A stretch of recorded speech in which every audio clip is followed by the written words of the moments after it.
up, everyone? Thank you so much for tuning in to another episode of The Imagination.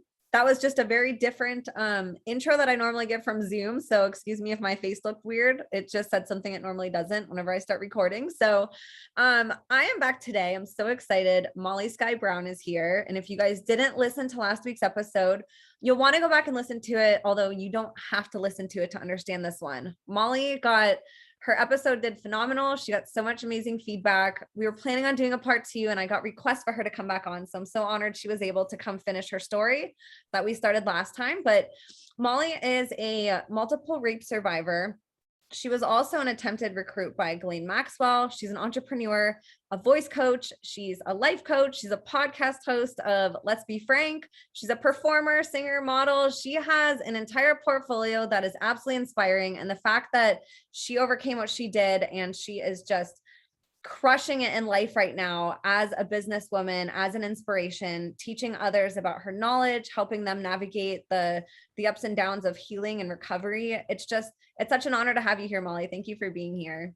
Oh, thank you. That was like the most beautiful intro ever. I'm like, oh my God, that's me. That's you. Yes. I'm so proud of you. Usually my intros are such a shit show. Oh my gosh. Well, you have so many dynamics to you, which I love. You've done so much in your life, whether it was just because you were pressured as a child to do it. The fact that you overcame and did all those things, and you just have this laundry list of talent that you have and that you've developed. And it's really impressive. Thank you.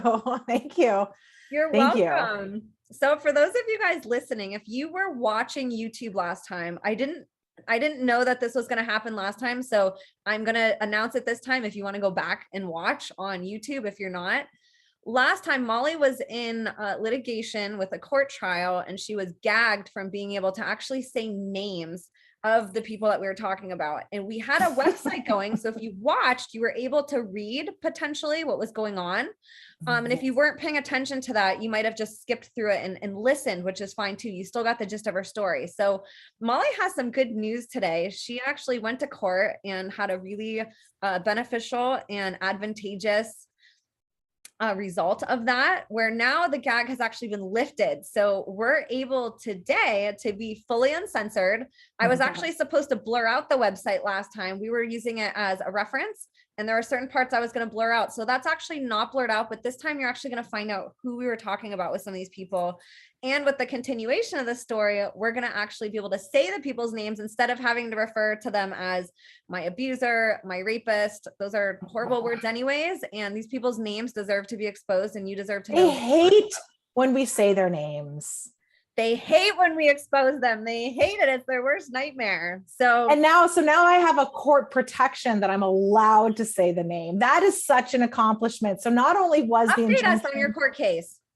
I'm sorry to interrupt you, but I think you're doing such an amazing job. I just wanted to point out, this is such a victory to be able to say your abuser's name. Silence is death. That's what they want. They hide behind the embarrassment, the shame, which is all on them.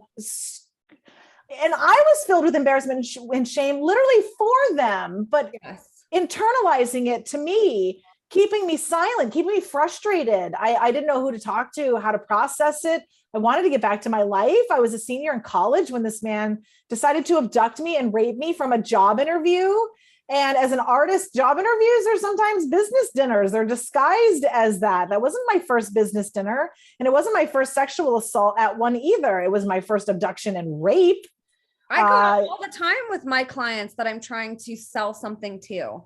That's part of creating opportunity is and trust. I met him at a legitimate, I met Dargan Birchmore Watts at a legitimate MTV event that Donna Wright sent me to. She managed Pink and Backstreet Boys at the time. She was married to Johnny Wright, who managed Britney Spears, I think, and NSYNC. I remember, the pop bubble empire of these people. People went nuts for those artists. You remember it? Oh my God. My roommate was obsessed with Backstreet Boys, and I got that gig. So I'm trying to remember, and I said it in my podcast where I talk about Dargan Birchmore Watts and describe the entire situation, followed up with the Ep-stein story of when I met a human trafficker that was like really good friends with Ghis-lane Max-well. Her family, I guess they were very, very close. And she brought me to an Ep-stein Maxwell Trump party, model prostitution, matchmaking interview party that I vaguely understood what the hell was going on. And so that's all in one podcast. We're going to dive into that. So we'll come back to that because I know people are probably like, what? Yeah, there's a lot to my story because I was constantly chasing my dreams of singing and performing. And it's riddled with gatekeepers and pedophiles and monsters. And so the thing with Dargan is he basically abducted and raped me from a job interview. And then after the fact was calling me, which I thought he was a psychopath. I couldn't believe he was calling me. But the same thing happened with, and I know we want to talk about Ray Huizinga, the owner's son of the Dolphins at the time when I was in high school in 1995, when I was 17. I got on his radar too. He did something very similar. He stole my headshot off of the talent coordinator's desk for the NFL and decided to handle me himself as a entitled, rich, privileged predator owner's son.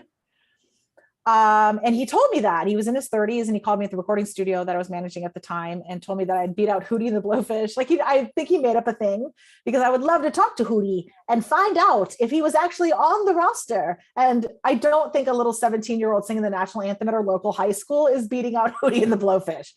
So I sang for the national anthem down there, went down with my family. They got a skybox for my family and he kept me completely separate from my family for hours, hung out with me, grooming me. Do you like older men? Would you ever see me? Blah, blah, similar stuff to what Dargan was doing to me at the MTV event of mixing business and pleasure. At the NFL thing, my family came with me, but he pulled me down to the field and my whole family was up in the skybox. So they do that by design. So that, you probably don't think anything of it because you're like, oh, he wants to talk to me about an opportunity, or we're conditioned to trust these people. And that's what they do. They offer you opportunities. If you saw last episode, Ghis-lane Max-well was offering me opportunities as well. They dangle bait right in front of you to get you to be privately alone with them. And then that's what happened with this guy, Dargan.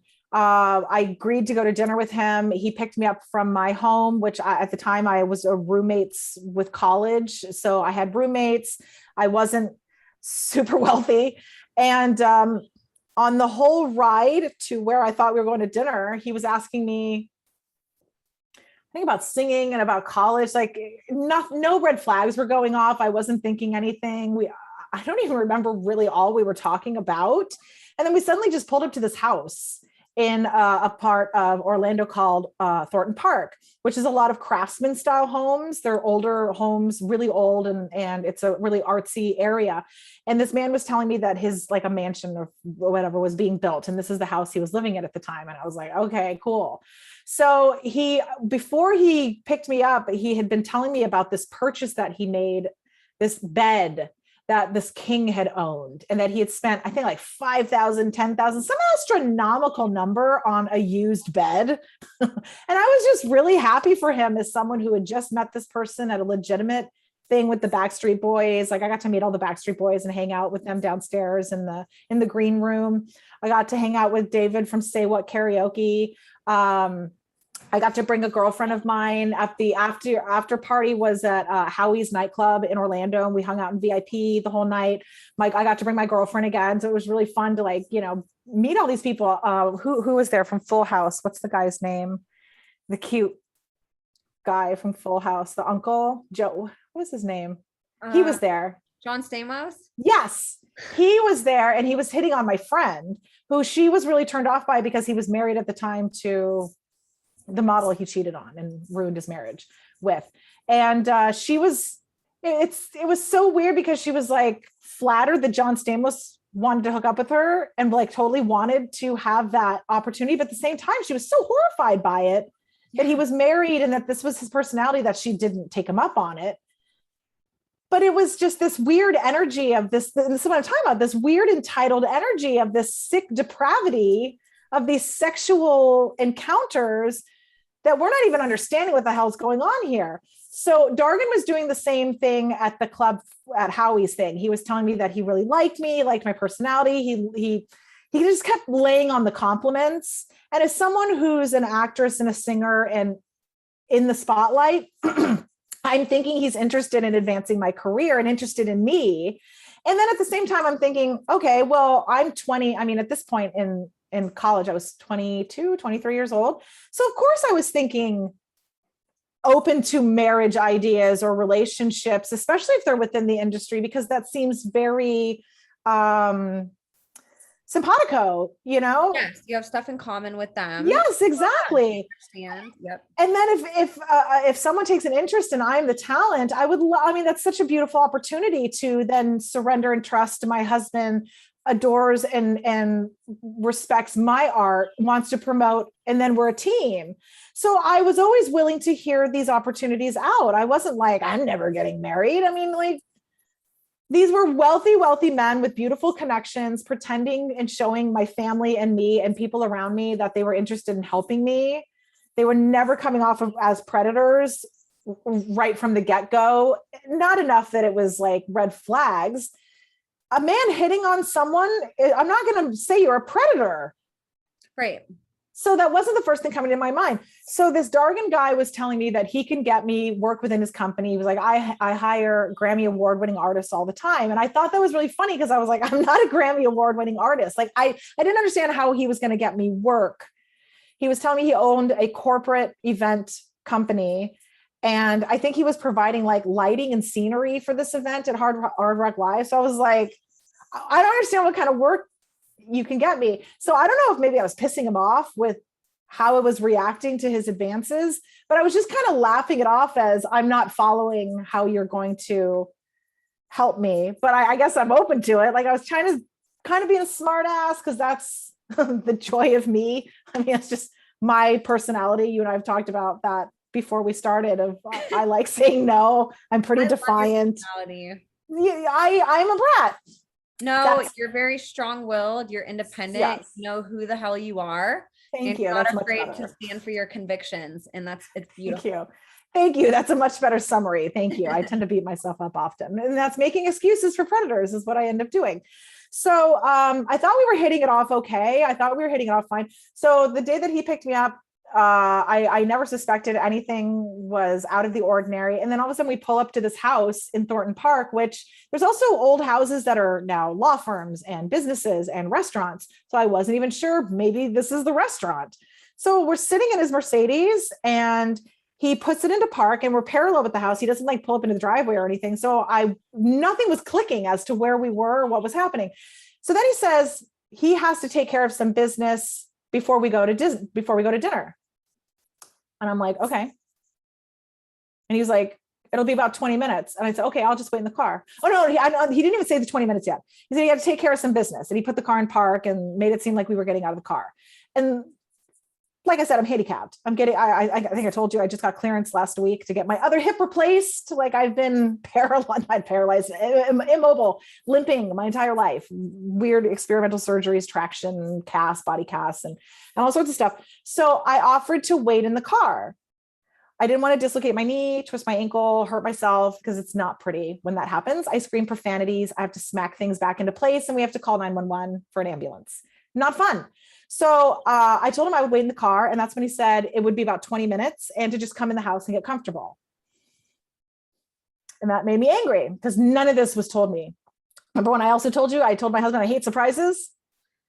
This is one of the reasons I don't want romantic surprises that end in surprise, you're getting raped. And that's what it seems to turn into. And I had not groomed myself at all for an intimate evening. I wore pants. I hadn't shaved my legs. There was nothing me putting out that this was sex night. This was anything other than let's talk business. I want to sing. I met you at an event that I want to sing. I was not even attracted to him. I don't find him attractive. It's one of the reasons I was being super sassy that night because I was like, yeah, I'm not feeling it. You should. And can you bring up his picture so people can see? Oh, sure. I'd love to. Let's see. Share screen. I know we showed it a little bit last time, but here's my whole desktop. Hold on. Let me. Hi, Frank. Stop. I know that's my book. I'm ready. I hit the other one. Here, it's this one. Share. Here it is. Here's my blog of just him. And this is the one that was gagged. And now this is also copy and pasted into my other blog. That is the summary of my sexual abuse, which lists all of my abusers since childhood. And not even all of them. I haven't even finished. It's a work in progress, and it's a lot of work. So this is him here. This is some of the events, some of the Backstreet Boys here. And this is the event that's about a lot this last time, but I think it'll put it in perspective for people who can actually hear his name, where he works and who he works with. Yeah. Yes. So yes, this is him here. And if I scroll down here, I've made it really easy to understand. Once I got ungagged, I made this beautiful thing. And now it's my header for all of my social media. Okay, first of all, I just want to bring up this point that Molly actually turned this photo into a paid Instagram advertisement. Yes. You know what? He made me submit that day. He made me submit that day. I had to take what he was doing to me. I had to just submit and get through it. And now I am blown away by his refusal to submit back to the truth and end this. So yes. So now I have a header. Like, I can keep going, sir. You have no idea what I can survive and tolerate and keep pushing through moment to moment, day by day. So yeah, I made this. This is now a paid ad on Instagram. It's a PSA. It's also helping me sell my book, where I tell all the truth, and it helps me fund my projects. I'm writing a musical. I do a lot of pro bono work because a lot of survivors are not thriving. They are not self-sufficient. So I teach them the basics of incorporating and being your own business so that you have a buffer and a safety of that alone. It's a good tax break. You are open to a world of opportunity when you incorporate, because America doesn't give a fuck about you. It cares about corporations. So be one. You will learn you have a ton more rights. And this is why most predators are corporations and then sign NDAs for all sorts of illegal contracts through their company, laundering things. I mean, like I was telling you, the Time's Up movement, they are interested in funding this fight in my honor, which they're offering up to $250,000 to continue investigating predators, specifically like Dargan Watts, because he runs a business, a talent agency. We're seeing a lot of trafficking within the entertainment industry. So they're wanting to investigate him and say, you know, how deep is this running? What is your organization? You're clearly a predator with zero remorse. And yeah, so this is me screaming for help, and getting it in front of as many eyes as possible. Yes, update us on the verdict of the court case that you just got done with, and what's next with that too. Yeah, so he didn't show up, and it's so funny. They said they couldn't find him. They couldn't contact him. He's in the middle of the ocean somewhere. And I was like, must be nice to be rich. You start a lawsuit and then you don't finish it. Like, was he at Ep-stein's? Probably. You know, people are saying Epstein's alive. We found, so I'm friends with a bunch of survivors, and there's a lot of survivors like me who don't get a lot of publicity because we are whistleblowing truth tellers. And there's a lot of people within the media that have shoddy contracts for their work, for their careers. They're trafficked. So what I wanted to get at was, after this man raped me, he was still calling me. And it really, really scared me. And Ray Huizinga from the Dolphins did the exact same thing after he assaulted me when I was 17 at dinner in front of his bodyguard. He first of all, he attacked me physically, groping me, touching me, under my clothes, ripping, pulling my clothes off, kissing me. I had to push Ray Huizinga off of me. And he started making me cry. I told him to please stop, that I had been sexually abused as a child and he was really scaring me. And that's when he was trying to get me to drink again. And I kept telling him, I was like, no, I'm 17 and I'm driving my dad's car. My dad had a Porsche. I was like, I'm not drinking and driving. And I had school the next day. I'm like, I'm on honor roll. I'm not drinking. I don't drink. I never did, because I always wanted to be believed on top of it. So it was one of my weird things about me that I usually get people asking, why don't you drink? Hi, it's a whole window to, I've been drugged, I've been raped. I did da, da, da, da, da. So it was almost like a conversation piece of why I didn't drink, that I didn't have to initiate, if that makes sense. As a survivor, it was a window, it was an icebreaker for me. It legitimized your story if you weren't inebriated, or if they can't. Yes. Oh my God. Yes. Exactly. She was totally drunk. She had this many drinks. It's like, no. Or you're telling me something drunk and now I don't believe you.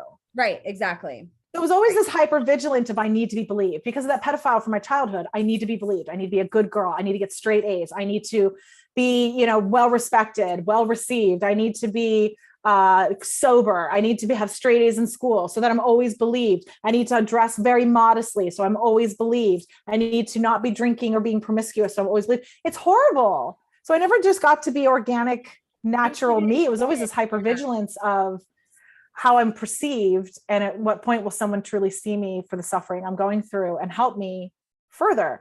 So Ray Huizinga was assaulting me in front of his bodyguard. I finally got away from him. I started crying. I guess they don't like when you cry. Thank God I'm a crier. I cry very easily. How old were you again at this time? 17. With Dargan, I was 23, 22, 23. It was 2001. I think I was 23. And senior in college. Right. Yeah. And I had had to repeat a year in college because I got really sick. I got cat scratch fever. I have all of the mythical things that happened to me. And it took them 3 months to even diagnose me because they'd never seen a case of it. So I had a lymph node swell up. I got really, really sick. I was a vet tech at the time and I got really, really sick by a cat and had to take a year off of school. And it really weakened my immune system having that illness. So yeah, I ended up graduating my 5th year, which I didn't even graduate. I pretended. After this guy abducted and raped me on that job interview, I didn't want to leave my house. I was very, very scared. I stopped singing. And like I was saying, after he raped me, I mean, the whole story is, I can go through it. I have the podcast too. I know there's so much to go through and I don't want to keep repeating the same things over and over again. But I mean, he lured me into his room, lie, trick. A whole bunch of, there was no making out. We weren't fumbling up the stairs, making out. I'd never touched this man. We'd never kissed. I follow him up the stairs because he tells me that's where his office is. And that's where I can hang out for the 20 minutes that he has to do business before we go to dinner. None of this is clicking. Okay. I don't know if you've ever been on a date, but sometimes people have to do shit before the date and they're not raping you. Right. So none of this is like, oh my God, I'm going to be raped. It was, okay, you have a cool bed and you have to do business and then we're going to go to dinner. Okay, cool. Okay. Right. So I get to the hallway and he opens the door and that's when I see it's a bedroom and an office. And that's why I'm like, okay, well that sucks. His house is being built. So I guess I'm just making excuses. None of this is clicking as I'm in danger. And then also, of course it is. I froze in the doorway. I refused to come in his room because 9-year-old me is going, whoa, while adult me is going, don't make assumptions. That's rude. So he walks into the room and I'm paralyzed in the doorway. Like I'm just leaning in the doorway and I'm not showing that I'm scared because I don't want to insinuate that I am. I think that's rude also. So there's a lot of things going off in my head. So I'm in the doorway and that's when he was like, come in. I want you got to see this bed. He was telling me an actual king owned it at one point.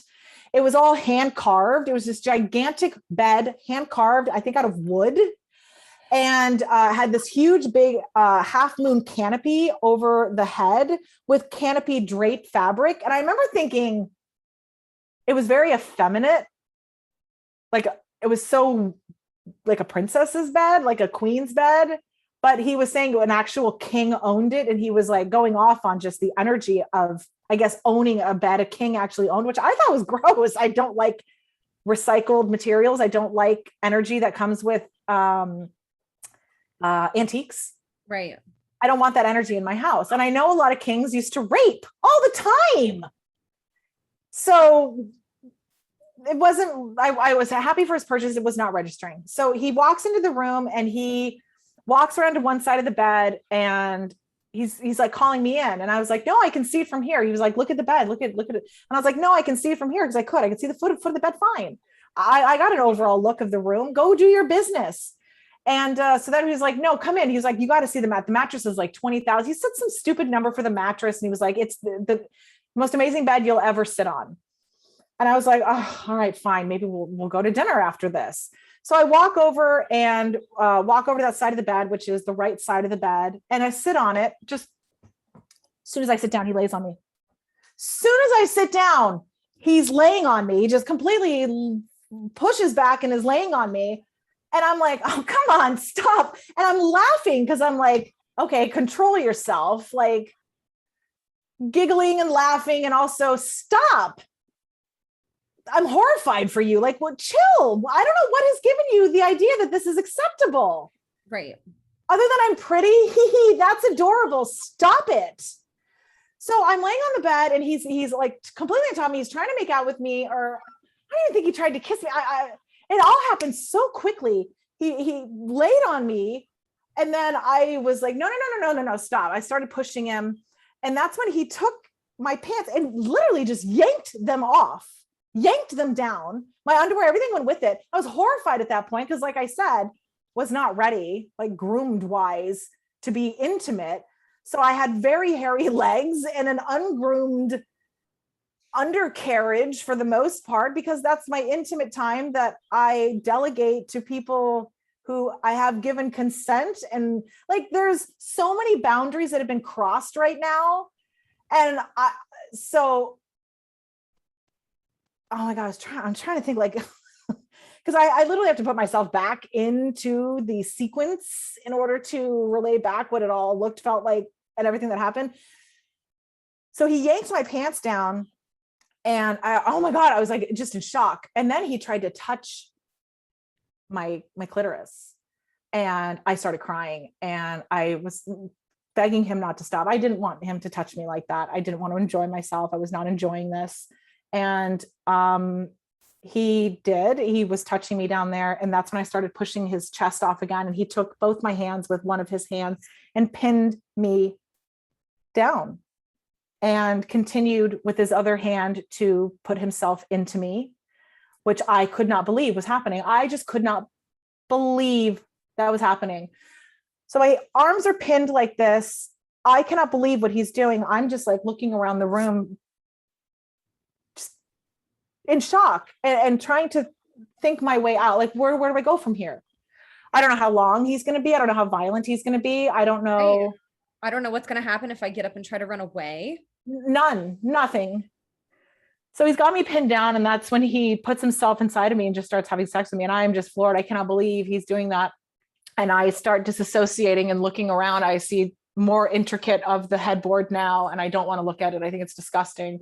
So then I look this way. I don't want to look at him. Right. And then I look this way, and then he doesn't like that I'm not looking at him. So he takes his other hand, and I'm crying at this point, and he starts caressing my face, but his hand, because if you're touching my face from here, so he starts putting his thumb in my mouth, like it's sexy, like I'm going to start sucking his fucking thumb. And I pushed it out with my tongue and tried to turn my head more, like, you psychopath, I'm not enjoying this. And thank God he finished quickly. He pulled out, and I thought he was done. And then he continued to jerk off until he came on my abdomen, which I was horrified. I couldn't believe I was just looking at him yanking himself, finishing while I'm laying there crying and trembling and completely frozen in fear. And he did, and he finished. And then he walked off with his pants down. And I just laid there in complete shock.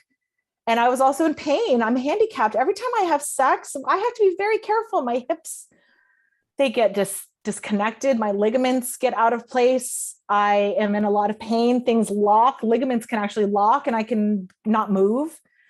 So I was laying on the bed, and he was basically like telling me to get up. And I told him I needed help getting up. And he walked off. I was laying there. And like I said, he walked off with his pants down. I just assumed he was going into the bathroom. And I looked over because I felt like it was taking a while that he was in the bathroom. And I looked over to my left, and he was at his fucking computer with his pants down, bent over. And I was like, oh my God, I'm going to vomit. Just even the fact that I'm looking at you, like, you haven't even pulled your pants up. And I look over, and he's got his ass hanging out. His pants are down. And I hope this embarrassed the shit out of you, you piece of fucking shit, Dargan.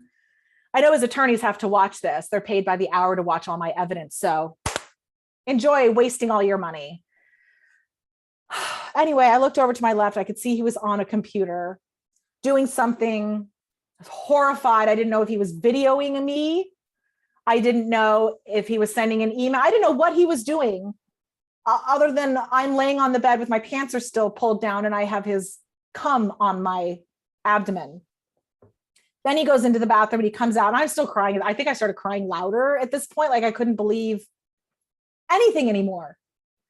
And he comes back over and he wipes me down. He gets toilet paper and wipes me off. And then he says, get up. I need to reschedule dinner. Something's come up. And I told him I couldn't get up. I said, I need help. I can't get up. And he came over and helped me. And that was weird that he had to help me up. He couldn't make eye contact with me. He wouldn't look at me. Not that I wanted to back. And he said he had to take me home and that we were going to reschedule. And those were words, music to my ears to hear that we were leaving. And also I was so mad too. I was like, oh, what, now no dinner? I hadn't eaten the entire day. He kept telling me to like save my appetite. We were going to a nice dinner. So I literally didn't eat the whole day. And I think it was like 7:00 at night when he finally came and got me. So I needed his help down the stairs. I was limping when I left.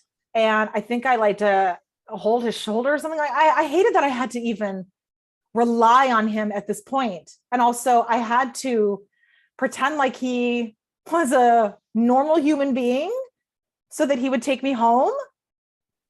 I have no idea if he has roommates. I have no idea who's there. He said he lived alone. I have no idea if he's going to kill me.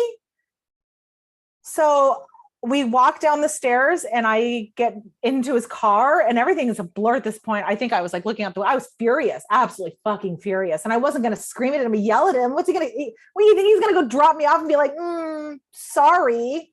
Right. I had to play it so cool to make sure I got home alive. And I had already done this repeatedly. I've been abducted and digitally raped or tried to sell in traffic. So many times I have literally learned how to stay alive.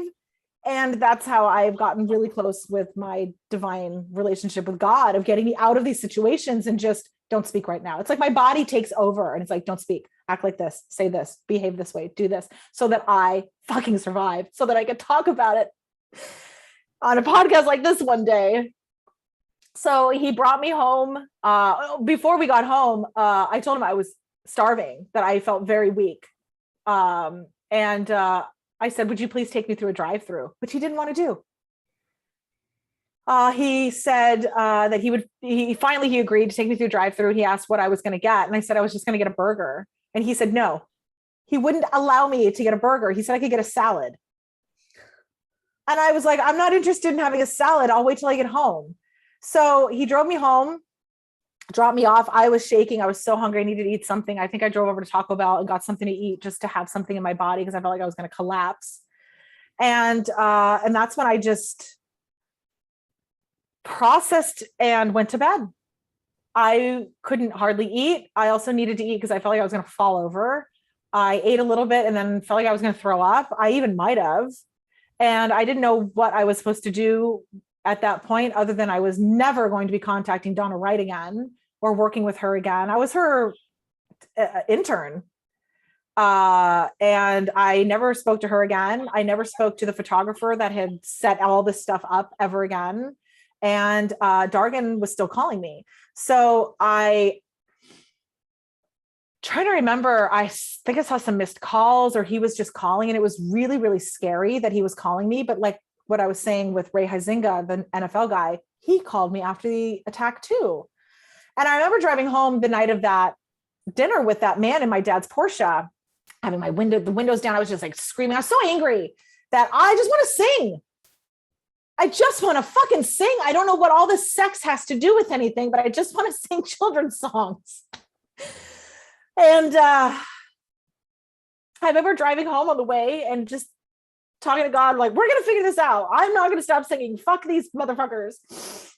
And that I wasn't going to tell my parents because they were just going to clip my wings and tell me I can't sing anymore because it's too dangerous. And I didn't want to hear that shit, because go get the bad guys. Don't tell me I can't sing and that there's bad guys. Fucking get the bad guys and let me sing. So I just internalized it. I didn't tell anyone. And then that Ray guy started calling my private line at home because I had my own phone number in my room. And he started calling me and he was telling me that he had a great time and that he wanted to see me again. And I was like, are we on the same planet? And so he tells me that he wants to take me to a friend's private island in the Caribbean for a long weekend. This billionaire, and I'm 17 in high school. So I was 17 in high school and thought that sounded amazing. And also part of me was like, well, he was really drunk. Maybe he'll behave better. Maybe he's learned his lesson. He scared me and he'll be better behaved this time. And so my mom was in my room when Ray called and she was very excited. Ray Huizenga. My mom was really excited that he called. Like, she was like, oh, things must be going well if he's calling still. Like, he must be able to get you work within the NFL and stuff. And so I told my mom, I said, yeah, he's inviting me on his $80 million yacht to go to a friend's private island in the Caribbean for a long weekend. And my mom was like, oh my God, have fun. You deserve this. Have a good time. She starts pulling my swimsuits and like my modeling swimsuits, my runway stuff. And because I did runway for pageants and sometimes I did little local runway shit. So she's pulling my swimsuits and putting them in my bag. And then she goes, oh my God, your father's never going to let you go. Let's go talk to your dad. So I talked to my dad and my dad was like, that's when he was telling me about like elite trafficking and that this guy could take you out of the country and we'd never see you again. And we would have no recourse because you went willingly and he has billions of dollars and we don't. And that never occurred to me. In a million years, I didn't even think about that. Like, how would someone get away with such a thing? How is this man the owner's son and has a business card?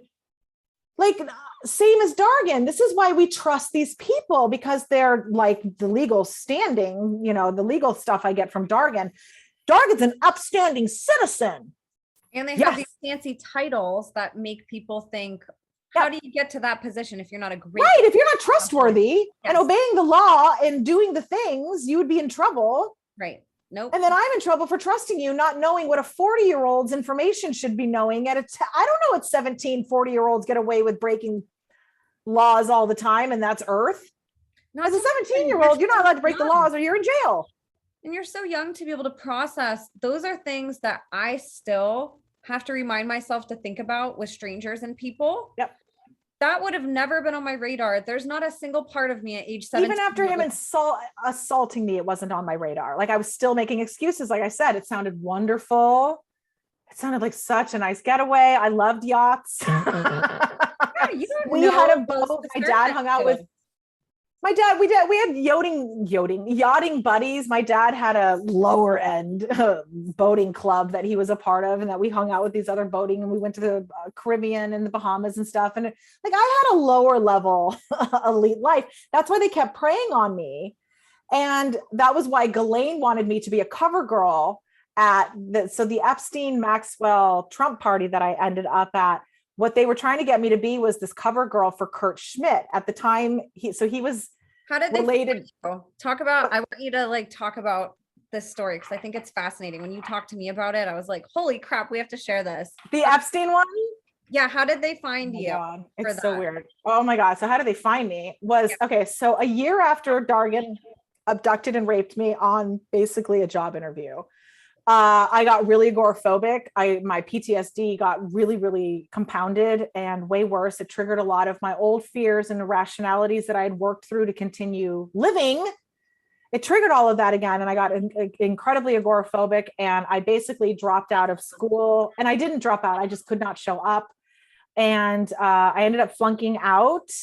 And talking with my teachers and telling them that, you know, I've had a lot of this stuff going on and PTSD and stuff. So they allowed me to do like a continuation, but I pretended to graduate for the sake of my family. I didn't want to hear any shit that Molly couldn't handle her shit.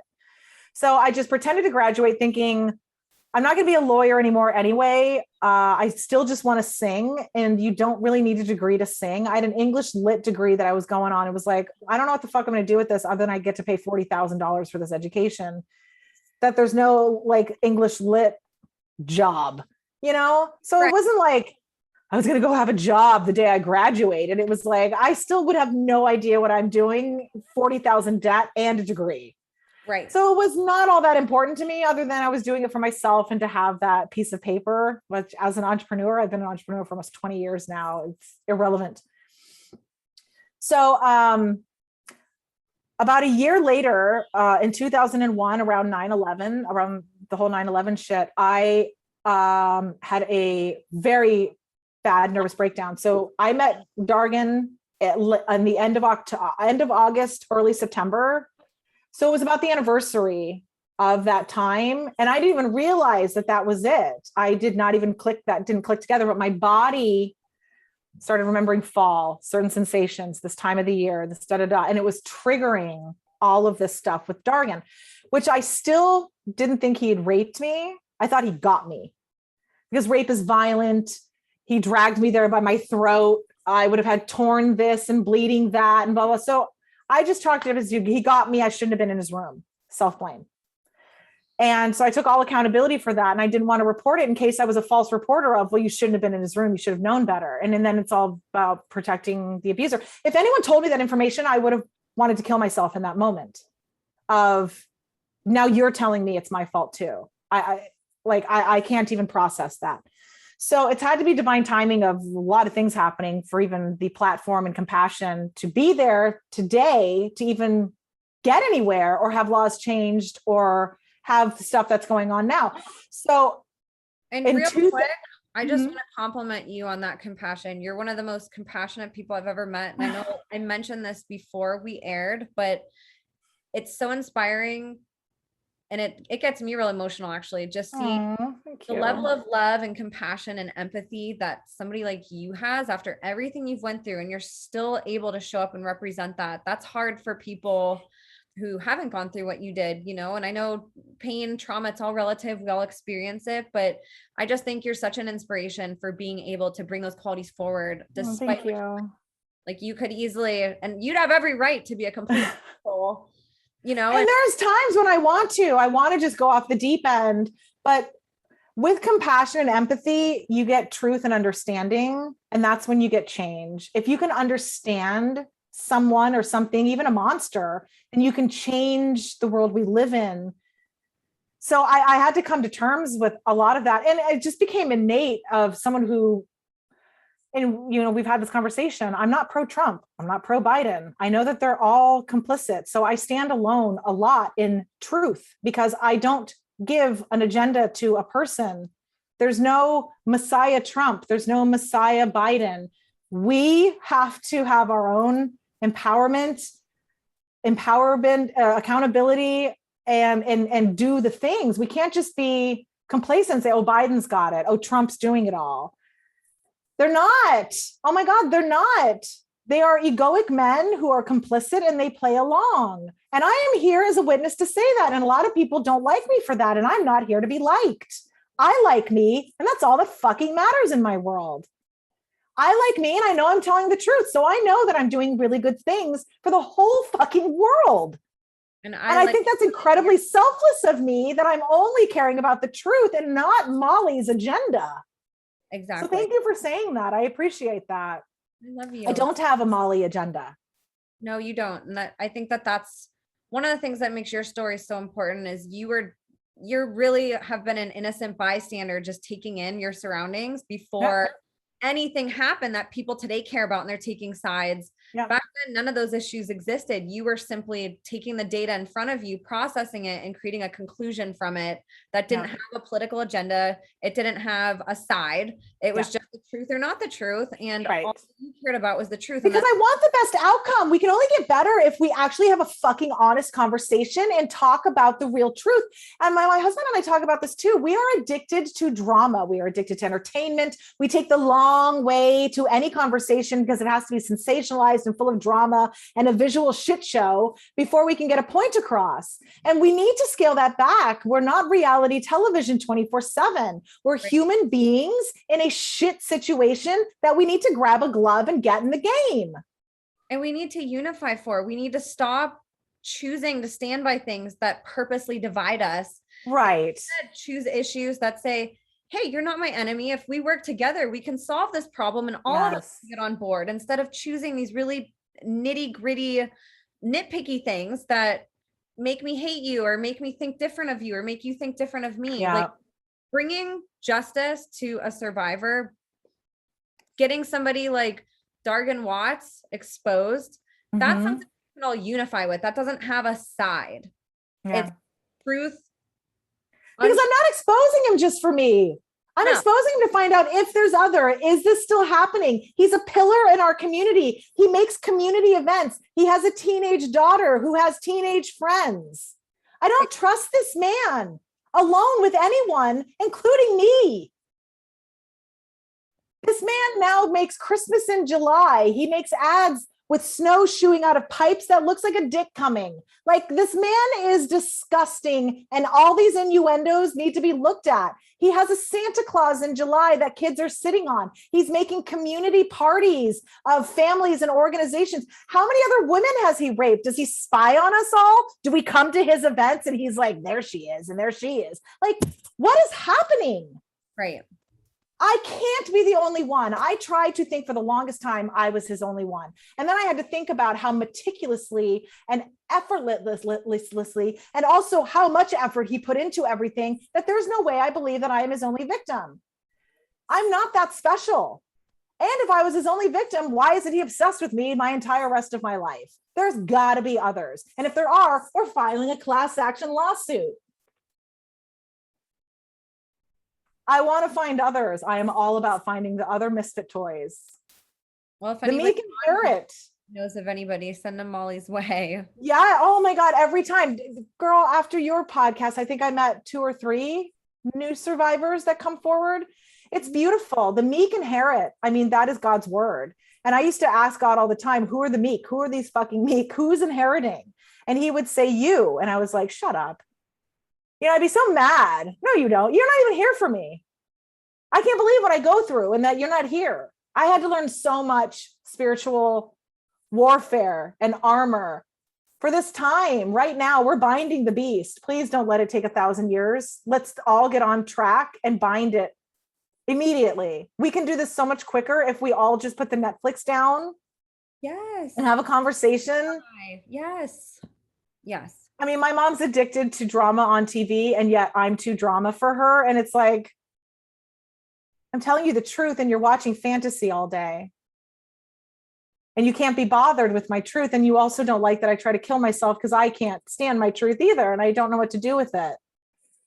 And thankfully, I'm writing my book now, and it horrifies me. And the details that I have to recall now of, you know, what I was talking about earlier, when I have a flashback, it's this epicenter. It's always the rape. It always starts with the worst part. And then I have to remember before and after fragment pieces that I didn't even realize was an event at the time in itself. Going through this apocalypse, this plague, this, you know, the COVID stuff. When we first entered it, did everyone think a year from now, we're all going to be horribly traumatized? No, none of us knew what was going on. It was going on. I did. I was like, you all are going to have PTSD. And we are. And now I think there's this huge, beautiful community of traumatized people now speaking up, because it's so easy to become traumatized. It's so easy to control with fear. And that's what these people do. So after this man raped me and dropped me off back in my home, he was calling me still. And that very much scared me. I didn't understand why he was calling me. Why the fuck is he calling me? What a psychopath. I'd see the missed call and I was like, is that really his number? Is that him? Why is he calling me? And then I didn't call back or return his call. And then finally he left a message telling me about some work, that I was to start work or I was to do this or that. And that's the whole game. That's the trafficking. They rape you, and then they give you work so that you're complicit. You can't report because you're getting something out of it. It creates like a web of blackmail and shame. Because if you've been raped and then all of a sudden you're getting a paycheck, how do you report that? How do you report that you're playing along and benefiting from it? And it made no sense to me that he, after he raped me, acted like nothing happened. He didn't apologize and say, oh my God, I couldn't control myself. I'm so sorry. You know, there was nothing. There was not even acknowledgement of it. And then after the fact, he didn't acknowledge it. He didn't call me and say, oh my God, I'm so sorry. I'm not normally like that. I don't know what came over me. Would you take my apology? Forgive me. Would you ever see me again? There was no accountability. There was no even addressing it. It was like, it didn't happen. And yet it totally fucking did. Otherwise, where's receipts for dinner? Where do we go? Why am I avoiding your calls? So he left a voicemail saying something about work. And I remember thinking, oh my God, I'm not working for you. And I wouldn't call. I didn't. And I think he called again and I answered the phone like, you fucking psychopath, stop fucking calling me. And I hung up on him and that's when it stopped. This man knew where I lived. I was very scared. So what happened, you were asking, a year later, a year has gone by now. A year. We're talking a week of my life. This event happened with the phone calls, and then it ended. So a whole year later, I started having really bad panic attacks. I'd gotten out of another abusive relationship with someone that I did trust that was lying and cheating. And I spiraled into a depression. And then remembering all these rapes and that I wasn't singing and that this man Dargan had caused me so much problems that I was actually meeting people in an industry I didn't even want to be in because I got into telecommunications because I couldn't sing. Even though I had been singing since 4th grade, modeling since 2nd, and acting since kindergarten, I wasn't doing the one thing I loved. So I had to get into telecommunications and I hated it. I was so depressed. I was in a very secure building. I had to have a badge and everything. So I felt very safe that there was security there in a building, and there was no surprise interviews in a car or business meetings or all this shit. It was all, you got a paycheck and it was deposited. So I had to sacrifice the things I was working for my entire life for this bullshit job that I never wanted, but I had to pay my bills. My family was constantly giving me shit. Molly, we're not going to pay your rent. Molly, we're not going to pay your bills. I'd go on job interviews and get assaulted. I'd go on job interviews. My mom was witnessed one. Right after college, I went on a job interview for a detective. This detective firm needed an assistant. And I went in person. I had a gorgeous BB suit on from, do you remember the store BB? Yes. Gorgeous, like $300-400 BB suit, showed up in, showing no cleavage. I looked absolutely just professional and I wanted to be respected. Show up, I nail the interview. The guy gives me the job. I'm so excited. I drive over to my mom's place. We are celebrating. We're opening up like wine coolers, like Bartles and James. And as we're just about to take a drink and celebrate, my phone rings. And it's the man's partner, his business partner for the detective firm. And I answer the phone and he says, "Hey, Molly, I hate to tell you this, but we can't offer you the position." And I was like, "What? Why?" I was so excited. And they said, "Oh, I took one look at you and I know my partner just wants to fuck you." Wow. And I said, I get that. I have no interest in your partner. I need a job. I have all the qualifications and I have bills to pay. I said, "I'm flattered, but I'm not interested." And he said, "I know. And I'd love to give it to you. And I hate to do this to you, but I can't." That is sexual discrimination. Wow. That is against the law. That is sexual harassment. I did not go in to be his girlfriend. I got the job on my merit, my interview. I managed a recording studio when I was 16 fucking years old. And yet I'm told because these men want to fuck me, my future's limited. Fuck you, I'm exposing you all now, taking you all down. None of you are allowed to be in charge anymore. No, bye, done. You're out of here. So I had to put up with that shit all the time. My family would witness it. My mother, my father. I remember another job interview, a producer of a music company waited till everyone left the building. My interview was in the evening. After after everyone left, I wore that BB suit again. I had my attaché because I just graduated college and I wanted to look super professional. It was one of my graduation gifts, was this nice attaché. And I showed up and he's this 300-pound bald man. And he's asking me about massages. He's asking me if I will travel with him, if I'll require separate quarters, which I'm like, yes. And can you afford to pay me a salary if I can't have my own room? Like a hotel's 100 to 200 to 300 a night. If that's going to break your bank, you can't afford to pay me. And then he was trying to touch me during the interview. Thank God I got out of there. I told him I had another interview at 5:30 and I had to go. And thankfully he let me out of the building. He was like, "I want you to come back tomorrow for part 2.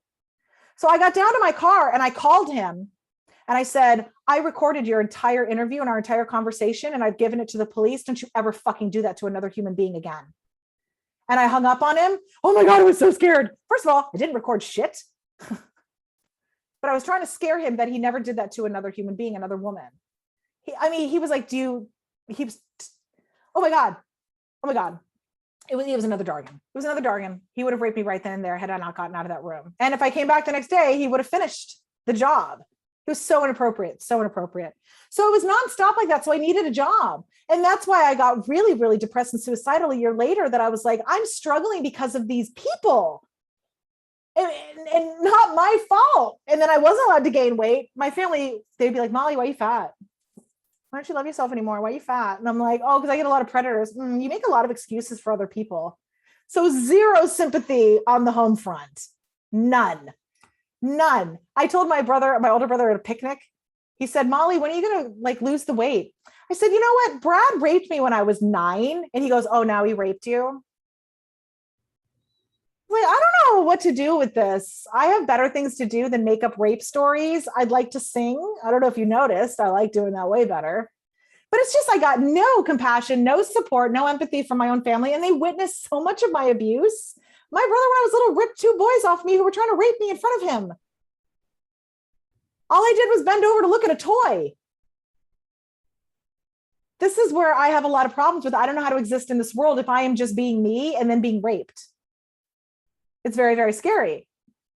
So a year later, God, I've really danced around this story. This is the longest fucking version of it, by the way. You're welcome. You're welcome. So a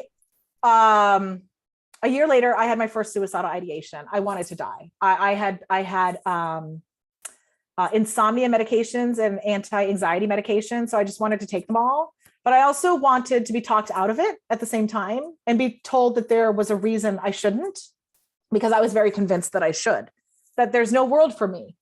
And I will never, ever be used like this. I will never submit to the sexual abuse in order to work anywhere. So I went to a couple different places that evening. I went to a church and they didn't give a fuck. And my family kind of knew it, and they were looking for me. And then I went and watched a movie trying to lighten my load, which is lighten my mood, lighten my load, just trying to shift things. I didn't feel any better afterwards. My brother drove up from Palm Beach, my older brother, to look for me. My little brother drove up to look for me. They were worried about me. And I appreciated that. And also hated that I was doing that to them. I hated that it was that. And I found my older brother and we went to the emergency room. And what's so sad at the emergency room, if you're suicidal, a fucking person can walk in with a splinter and be seen before you because you're not dying right then and there. So, and then they want to refer you to a psych. So there's no like instant, you're going to feel better. We're going to give you something and we're going to see you right now. It's literally 4 hours later, you're still in the ER and they haven't gotten to you yet. And that doesn't make a suicidal person think they're going to get helped or that anyone gives a fuck. It's almost like go kill yourself is what it felt like. So my brother said, okay, this is taking too long. I need to just take you down to Palm Beach. So I went down to Palm Beach with my brother, begged my family. I was still under my dad's insurance. I said, Dad, please put me in a psych hospital so that I can get help. I was twitching at the time. I was having like nervous breakdown. I didn't want to be outside. And I was forced to because I was now staying with my brother for this, moment.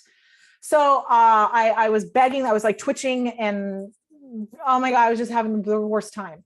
And they took me to the hospital, they inpatiented me and accepted me in. And oh my God, I thought I was finally going to get some help. The intake form, I told them about sexual abuse and why I was there and that I was molested as a child and sexual abuse and compounded sexual abuse, bad relationships, sexual abuse here, sexual abuse, wrote all this stuff out. They gave me diagnoses saying, we think you have bipolar tendencies and but we're not diagnosing you with any of that because you clearly don't have that because of the trauma. You have these clusters of symptoms. So then they said that they wanted to give me medications and observe me. And it was all about getting me mentally well, which I didn't know that wasn't in conjunction with you're not going to help me report. So I allowed myself to be there. And what ended up happening is my roommate ended up being a human trafficker. So in a hospital, it's where I met the human trafficker that took me to Ep-stein's party and tried to pimp me out. So that's the long roundabout way of the story. And the reason I do all that is I want you to understand everything has sucked. And then I finally get to a place where I think they're going to help.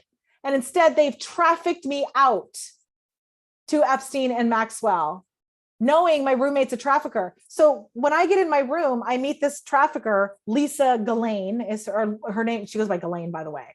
Her name is roommate, by the way. What's that? How long was this person your roommate? I think I was there for 3 or 4 days. I was never really at any of these places a long time because they're like, you don't truly seem depressed. You don't truly seem suicidal. Like they would let me out pretty quickly because I can bounce back really quickly. I am very resilient because I do have hopes and dreams. Well, and there's nothing wrong with you besides the fact that you've gone through that people. That's exactly it. You're not crazy. You're telling and that's what they would tell me. You are not crazy. There's really not lots of medications we can give you. We can try this. And I was like willing to try anything because I wanted me to be calm enough so that my family would receive and support me. Because anytime I melted down, they're like, we can't help you when you're like this. And it's like, I don't know how to not be okay with that. I've been violated in my vagina so many times. And the first time it happened, I didn't even know I had one. Like, at what point do I get the empathy and compassion that I give? It's never reciprocated. And they only see Molly's angry face. The same day I was raped, I think I was telling you, I got punished. The day I got raped when I was 9, I came home with an ugly face and it was, we don't want to see it. We don't want to know, and sleep at the dinner table. And I was punished. And I mean, that fractured my brain. I was like, God, why do you hate me? Why are you doing this to me? I'm so innocent.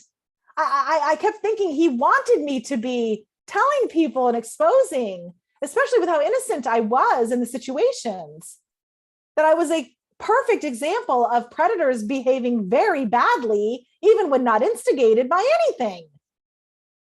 So I had to learn with people didn't want to hear it. And I lost everyone and every friend. And anytime I brought it up, people thought I was gross, especially when I was very young and supposed to be a virgin. So I had to just really internalize and be my own ally and really just figure out how to get into my adult years. And then I was super medicated in my 20s and 30s and frozen.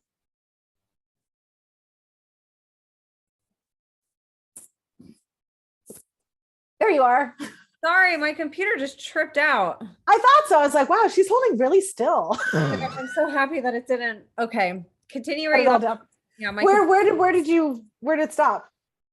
I think it recorded the whole time. So probably. Okay, cool. So my computer just froze on my end for a second. So but yeah, you're actually right. It might have, I think it was recording, but it might have been recording. I don't know if it would have got you. So I'm not sure. It might. But what I was saying is I believe I was sexually assaulted. I believe I was raped at that facility on top of it. And that's the story I was going to get into next as to why I feel like Columbia Hospital in Palm Beach is a giant trafficking hub. Whether all the employees are aware of it or not, it's happening. So I trusted this organization thinking they're going to help me. They're going to report. They're going to listen to me. They're going to give me next steps. We're going to figure things out together. So I surrendered to the whole process. I am compliant. I am agreeable. I'm not fighting anything. I'm like, oh, good. You're going to help. So I get into this facility, Columbia Hospital in Palm Beach, and I meet my roommate, and her name is Lisa Villeneuve. And I get into the room, and I remember she was sitting in her bed, and the orderly came in, and it was a male orderly brought me into the room, and I put my stuff down, and he was telling me, like, once you're situated, come to group, it's in this room or blah, blah, blah. And let's start the healing process or start talking or whatever this is that I'm surrendering to. So he walks out of the room and leaves the door open, and Lisa goes, shut the door. And I was like, I think I said no. Like, I was like, I'm not going to get in trouble. I'm not going to do shit. Like, I don't know who you are. And I have no idea why you're here. So she said, shut the door. And I was like, no. And then I think she got up and shut the door really quick. Like, I'm like, I don't know the rules here yet. I'm not doing anything that you're going to tell me to do, first of all. So I start like putting my stuff away. She tells me like, who are you? And she's really weird. She's a very weird girl because she's been born into trafficking. So she's very psychotic and passionately weird about it, because at some time, I guess that's where you end up going. You know, like Ghis-lane Max-well delighted in a lot of her psychotic tendencies because she is psychotic and groomed since birth. So you have apathy instead of empathy. So I come into the room. She tells me not to trust anyone, that they'll rape you in your sleep. And I'm like, what? So she was like, don't trust them. Don't go to group. She said, anything you say to them, they will hold against you and use against you. And I was like, first of all, who is they? And use what against me for what? So I didn't understand what she's talking about to me now, because she's in the network and in the system. So if she's exposing anything, they're reporting it back to the network and system, her parents who are involved. And then they're using it against her to say she's crazy, she's this, she's gaslighting, she's blah, blah, blah, and then send her back to this place and keep her complicit. So I didn't know what the hell she was talking about.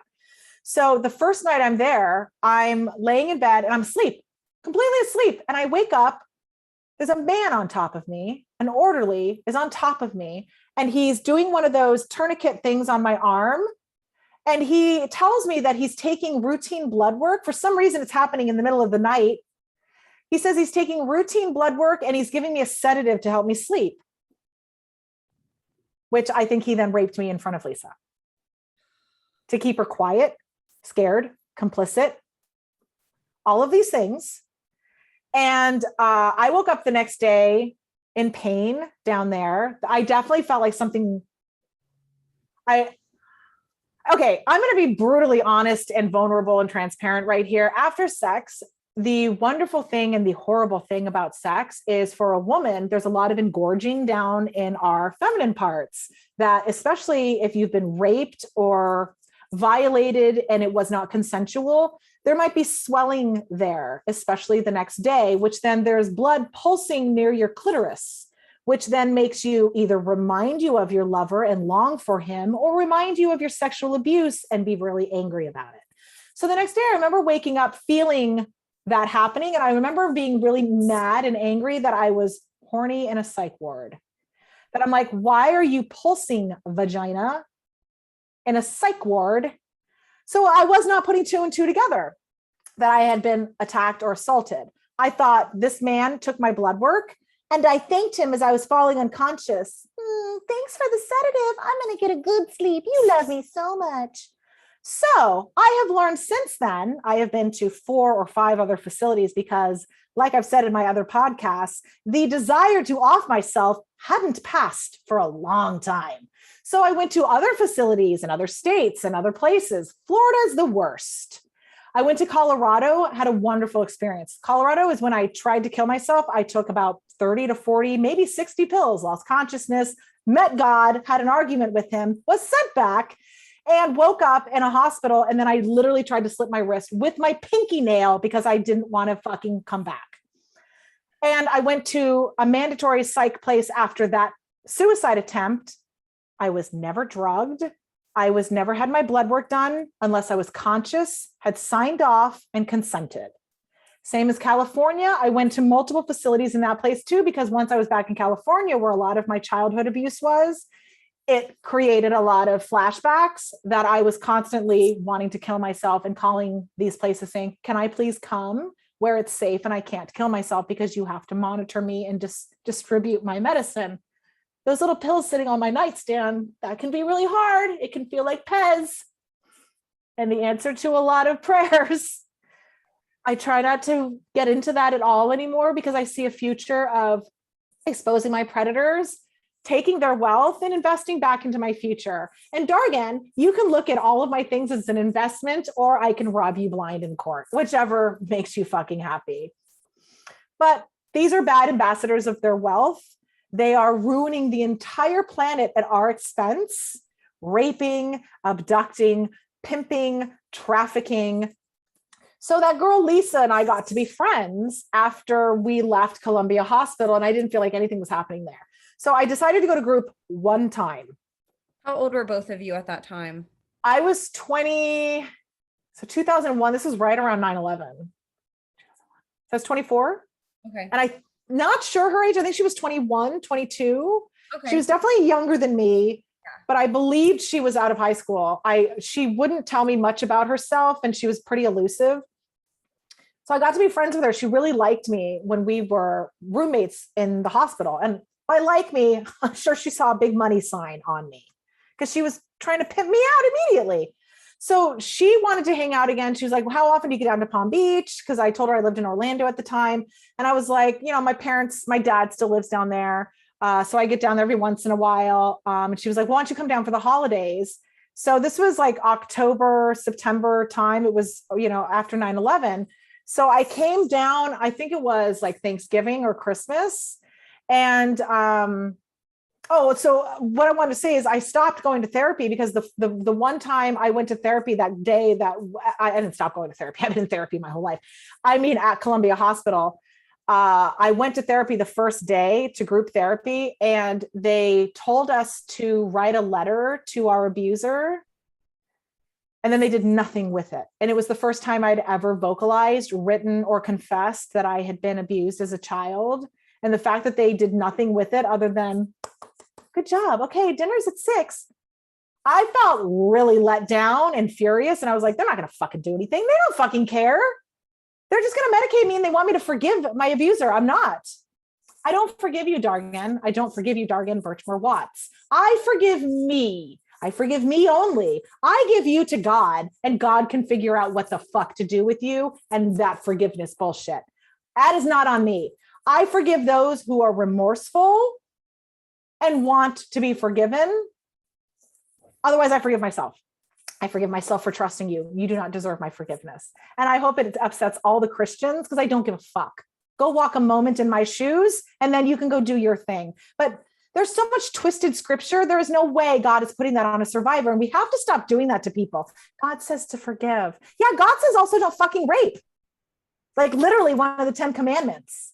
One of the 10 commandments doesn't say forgive or you don't go to heaven. So, and then there's a lot of twisted scripture. Our Father, the wording of Our Father was rewritten by Constantine, who also rewrote the words of pedophiles into homosexuals into our Bibles. You and I were just talking about that as well. The saying a man will not lay with a child as he does a woman was turned into a man does not lay with another man as they do a woman, to hide the pedophiles and persecute the gays so that we have a focal point of who to hate. So we're hating the wrong person. So then they do the same thing to survivors. You should forgive or you can't go to heaven. Why are you focused on me? So that guy's just going to keep raping. And then what? The 20 people he rapes, they also just forgive him and he just keeps raping. At what point do you see the problem here? That it isn't about me forgiving and not forgiving. I forgive me. Therefore, forgiveness has happened. I forgive me and I expand it out. The end. I do not directly forgive any of these monsters. No, that's me saying, keep it up, keep going. It wasn't that bad. No, absolutely not. So I do a lot of things that upset a lot of people, I guess, because I have my own very solid opinions. I don't just give my brain away to Trump or Biden or think anyone's going to save my ass other than me and God. But yeah, so then, so I came down, so she started calling me, this Lisa girl started calling me, and I came down for the holidays and I went to her house and she had the biggest house I'd ever seen. She had a fireplace in her bedroom. She had couture everything. Everything was so expensive. She had butlers and servants and all these people at her house all the time. I remember I went downstairs one day, and so her father was some elite French dude and her mother was a trafficked Vietnamese child bride that was now an adult with adult children. So if you do some math, she was pretty fucking young. It's really, really messed up and very, very upsetting. And one day I was at Lisa's and I told her I was going to go get a drink of water downstairs. And she was like, don't roam the house. She's like, my brothers are rapists. There are video cameras everywhere. And I was like, I don't believe you. I didn't believe any of it. I didn't believe her at all. So I went downstairs into her kitchen and I opened up one of these cabinets to get a cup for a glass of water. It's full of Cipro, which in 2001, Cipro was the new drug against bioterrorism. So, because I remember asking her, I was like, what's with all the Cipro? What is that? And she was like, oh, we get it because we're so elite. She said it's the new drug. She said that they were concerned about getting anthrax and SARS and biological warfare sent directly to their house because of who her dad was. And I was like, who is your dad? And she would kind of explain like a microdose. She wasn't going to tell me shit. So I'm over at her house one day and we're hanging out and she tells me this guy, Kurt, wants to meet me. And again, I have no idea that she's a trafficker or a matchmaker is what they're trying to sell it as, these matchmaking contracts of fake relationships for money. So Lisa goes, my friend Kurt wants to meet you. And 2001 was before cell phones with cameras, instant media. There's no looking up online to see who I am. So she says, oh, he's familiar with who you are, which I thought was a bold-faced lie, because I was not as famous as maybe it came across when I said I was in the paper as a teenager and stuff like that, for the modeling and the singing and the stuff that I did. Like, I was in like the Jupiter fucking Courier, like population 3,000, 10,000, like very small little area. And she was like, oh no, he's heard of you. And I was like, yeah. He's heard about the basketball games at high school that I sang at. Like, I don't believe it, but I wasn't saying any of that. I was just keeping notes because it sounded suspicious. Like, it wasn't making sense. But then she was like, he's really rich. He's the heir to the Campbell Soup fortune, and he wants to meet you. So she started explaining to me the situation very casually in her bedroom. She says he doesn't like his current girlfriend. Because I was trying to understand more information. I thought all of this was organic. You know, like when someone says so-and-so likes you, you don't hear the next information. Well, he's in a relationship. Well, then why does he like me? I'm not following. He's in a relationship and he likes me. And she said, yeah, but he wants to break up with his girlfriend because she's a stick in the mud.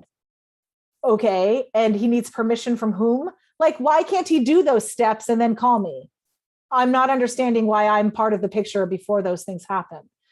And she was saying he has a contract with her, that he is able to be back in the good graces with his family, with her as a cover.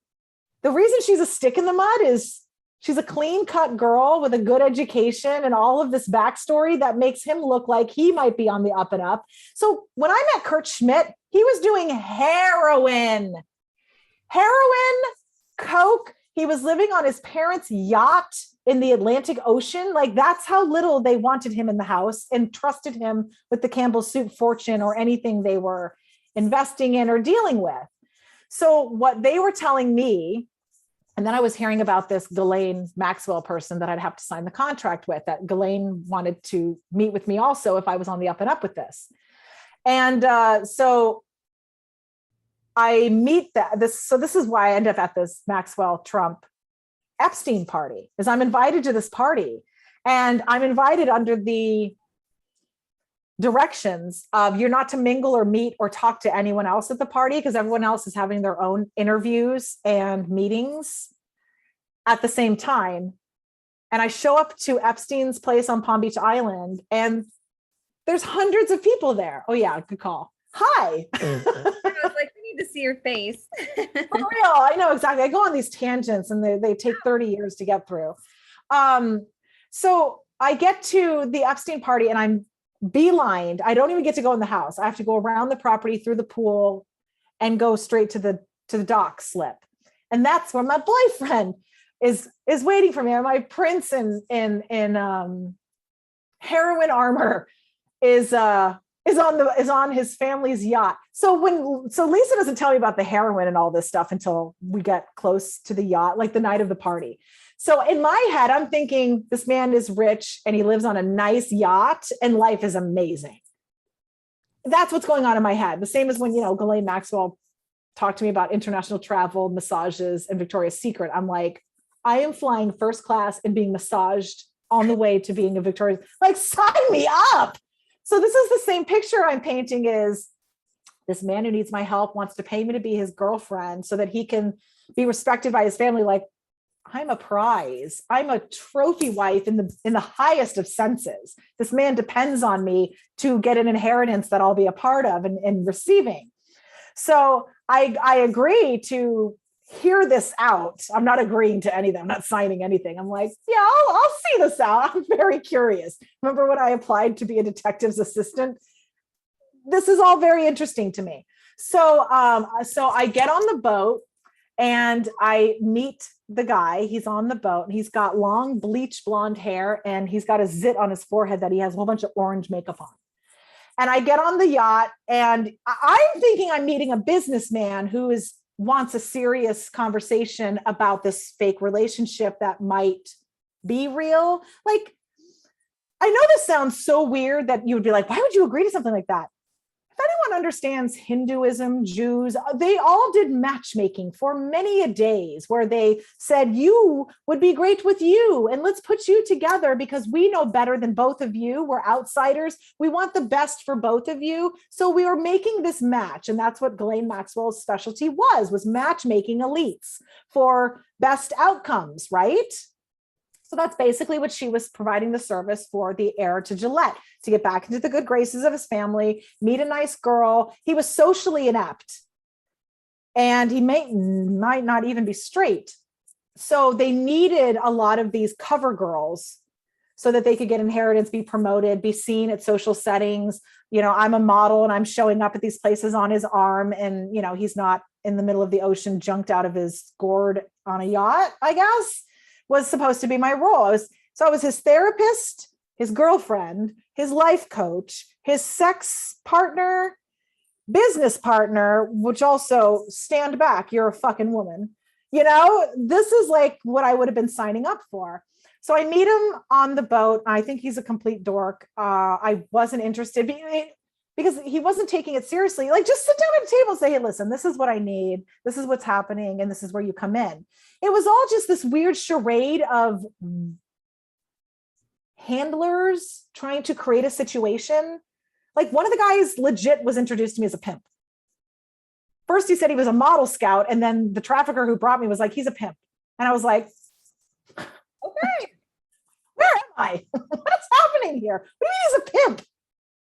So it didn't end up working out. I didn't end up wanting to do the things with Kurt. They told me I would. So after I met him, didn't like him, did not get drugged properly on the boat, did not get to go to the after party at Trump's where they are raped, and there's video of it. And the other thing too, the drugs that they drug you with usually have aphrodisiacs in them so that it looks like you're pretty complicit. What? Even if you're passed out, you could be so horny that you are responding, that on the camera, they'll show you. And you'll be like, oh my God, don't fucking show anyone that. I don't look like a victim. I look like I'm the ringleader. So this is how they get all this control and manipulation to get these girls to become complicit after ruining their lives that evening. And I didn't get to that next step because I don't drink. Lisa tried to drug me on the yacht. She tried to get me to give him a massage on the yacht because matchmaking wasn't happening. It wasn't working out. Nothing felt organic. And Lisa was like, what do you think? And I was like, I don't think he's interested. Like, and she was like, no, he's really interested. And I was like, well, then I deserve better. He's not made any contact. He's like, I feel like it was a 6th grade dance, you know? And I'm like, here's an older man. I'm in my mid 20s. We can be adults. I don't want a relationship that's going to be anything like what this is presenting itself to be already.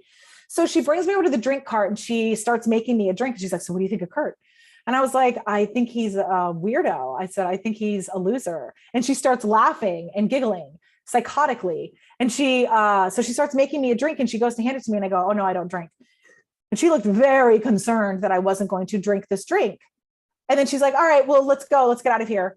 And we start walking away from the drink cart. And Kurt goes, is she good? Is she cool? That's what he asked. Is she cool? Meaning, is she drugged?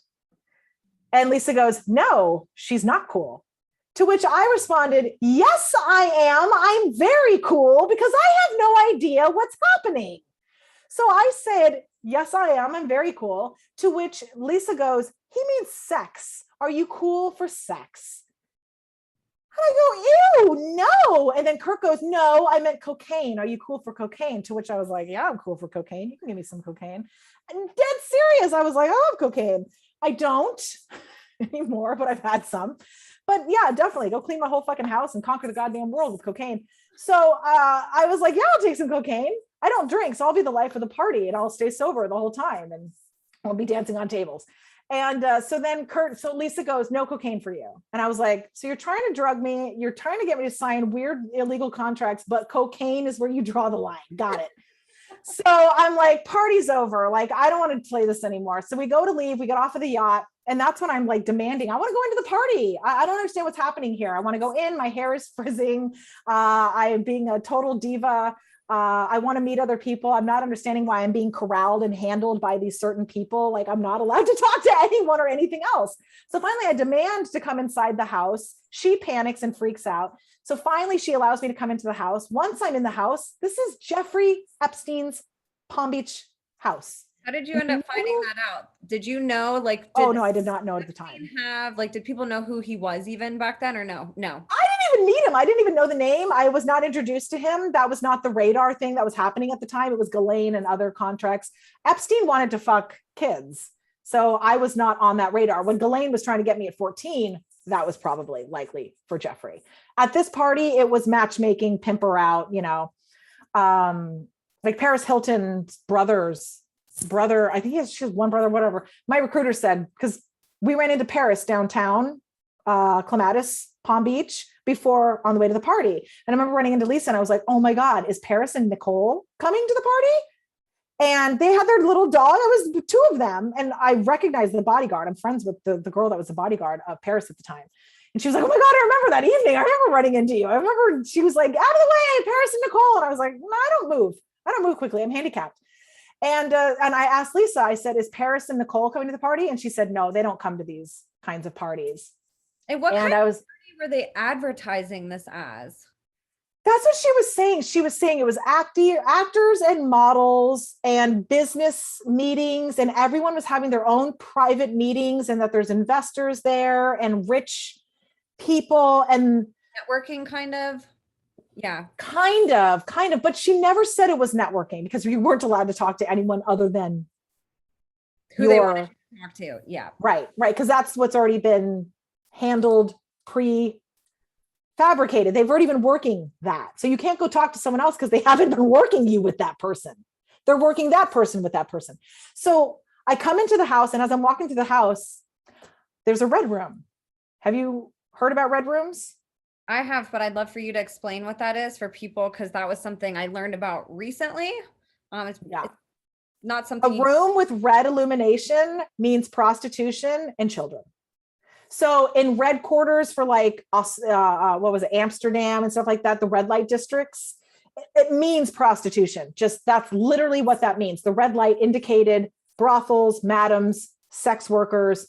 And it's still a thing. I mean, it's the red light district. It is the sex boudoir area. So at the party, the red room was full of unconscious kids. And I walked by and I thought they were taking naps. I thought they were people's kids. And that was the room they hung out in while the parents, no idea. I have since met a girl who says, I believe I was at the party that night. My parents used to drug me and ship me off from England. I would fly into MCO. They would pick me up and traffic me at these parties and pay my parents. Oh my God. So I saw this red room. There was a scarf over one of the lamps and a lot of red stuff. And there was something hanging from the ceiling, like a ceiling chair was hanging from the ceiling. And there was kids in the room. At least two of them were unconscious. And like I said, I thought they either couldn't handle their liquor and someone gave them some and they were just sleeping it off. None of this is going off as red flags. Like I wouldn't be surprised if Getty Images was there. There were photographers there. There were high-end models there. There were 100 people there easily. And where was this red room in relation to walking into the house? Is it just what you see, or did you have to walk a little? No. So I came in from the back of the house. And when I came into the back of the house, I cut through somewhere and walked in towards where the living room was. There's a pink spiral staircase on the far end of this one area. And that's where Ghis-lane came down the staircase. And that's when she announced the Trump party that we're all moving over to Mar-A-Lago. It was like 10:30. So it was super early. That's why I was like, let's go. It's so early. It's not like it's midnight and it's an after party. And it was so early. And we had just gotten there. We'd only been there like half an hour, 45 minutes. And you recognized her? Did you know it was her when she walked down? Were you? And I'd already met her before. No, it did not dawn on to me until I've seen her repeatedly in the news. That went by between then. Yeah. Almost 10 years had gone in between. And I don't know how many times she's encountered me in between those, because I've heard from other survivors that I was on her radar and in the network. Like they were monitoring me, trying to corral me, trying to get me to play, that I listed in pedo networks and trafficking networks. And oh my gosh. yeah, I know. It's very upsetting. And I don't, who do I talk to about that? I mean, Nancy Grace interviewed me in March and they've already pushed back the air date of it because they, fucking sweeps weeks and marketing, and they want to be closer to the trial. The trial was supposed to happen in July. Now it's November. So they're holding off on this information about the contracts, about the recruiters, about the party, about the trafficking, about these, fake relationships. So, and I've called the FBI. Everything is so freaking slow. That's why I'm so grateful for podcasts and stuff like you. I hold the media and the people and legal all accountable with each other. We have to work everything so that everyone works together. Like when the royal family reached out to me, Prince Andrew's team, to try to discredit a girl that was coming forward that I know is using blackmail and manipulation, but she's also a survivor. She's also trafficked a bunch of fucking people. So not a fan of hers because she's taken a lot of money and brought other people in and has zero accountability for, there's rumors that she has had people murdered. And you don't just get to fly over all of that because you're the celebrity outer at the moment and whatever. So I was talking to Nancy Grace about some of the blackmail that she's using and her own survivors and her attacking me, and why the royal family reached out to me, Prince Andrew's team.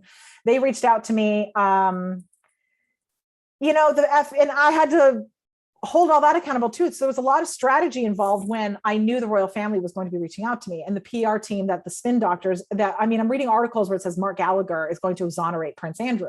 Hi, I know other survivors of Prince Andrew beside this one in the media. I know a slave of Prince Andrew's whose mother sold her into the business when she was very, very young. So I told Prince Andrew's team, I was like, unless we're going to have a real conversation and get to the bottom of this, and like, you guys need family therapy, I'm not interested in having a conversation at my expense, because I know you're just trying to get him off when I know he is a creep. I know he's a pedophile. I know he's a monster. He's a rapist. I know he is a fun time friend of Epstein's. So when the royal family reached out to me, I alerted the media and immediately went to the FBI. And because I did that, it stuck. The two were holding each other accountable because the media was saying, okay, she's gone to the FBI, so therefore the FBI might do something. So we should still tell the story because now the FBI is involved. And the FBI is going, okay, well, she's into the media, so maybe we should. So, and then I get an email, and then so I have to manipulate all these dynamics in order for anyone to do anything and to get into the media and to get my voice heard. And it's fascinating strategy that I have to resort to. And it's also such bullshit that this is what survivors have to resort to. It's absolutely bullshit. It is, especially when these stories are so groundbreaking. Like, you have the proof, like you were literally at Epstein's house. Oh, yes. So that's how I knew it was Epstein. So I didn't know who Epstein or Ghis-lane or any of these people were at any of the times they were coming after me. At the party, I didn't know. I don't even know that names were even dropped because they wouldn't have made sense. They might have been said and I would not have registered anything at the time. The reason I recognize the house is now that I've seen videos of the property, I've seen overheads, I'm able to see, yes, this is where Lisa parked. We went in through this back area of the gate. We did not come in through the front door. We went to this boat slip. Yes, I remember the pool. I remember the tiki torches. I remember coming over to this area. I remember coming into the house through this department. I remember coming through here and out the front door. So everything matches up. How many people were there, would you say? 100. 100. Easily 100 people.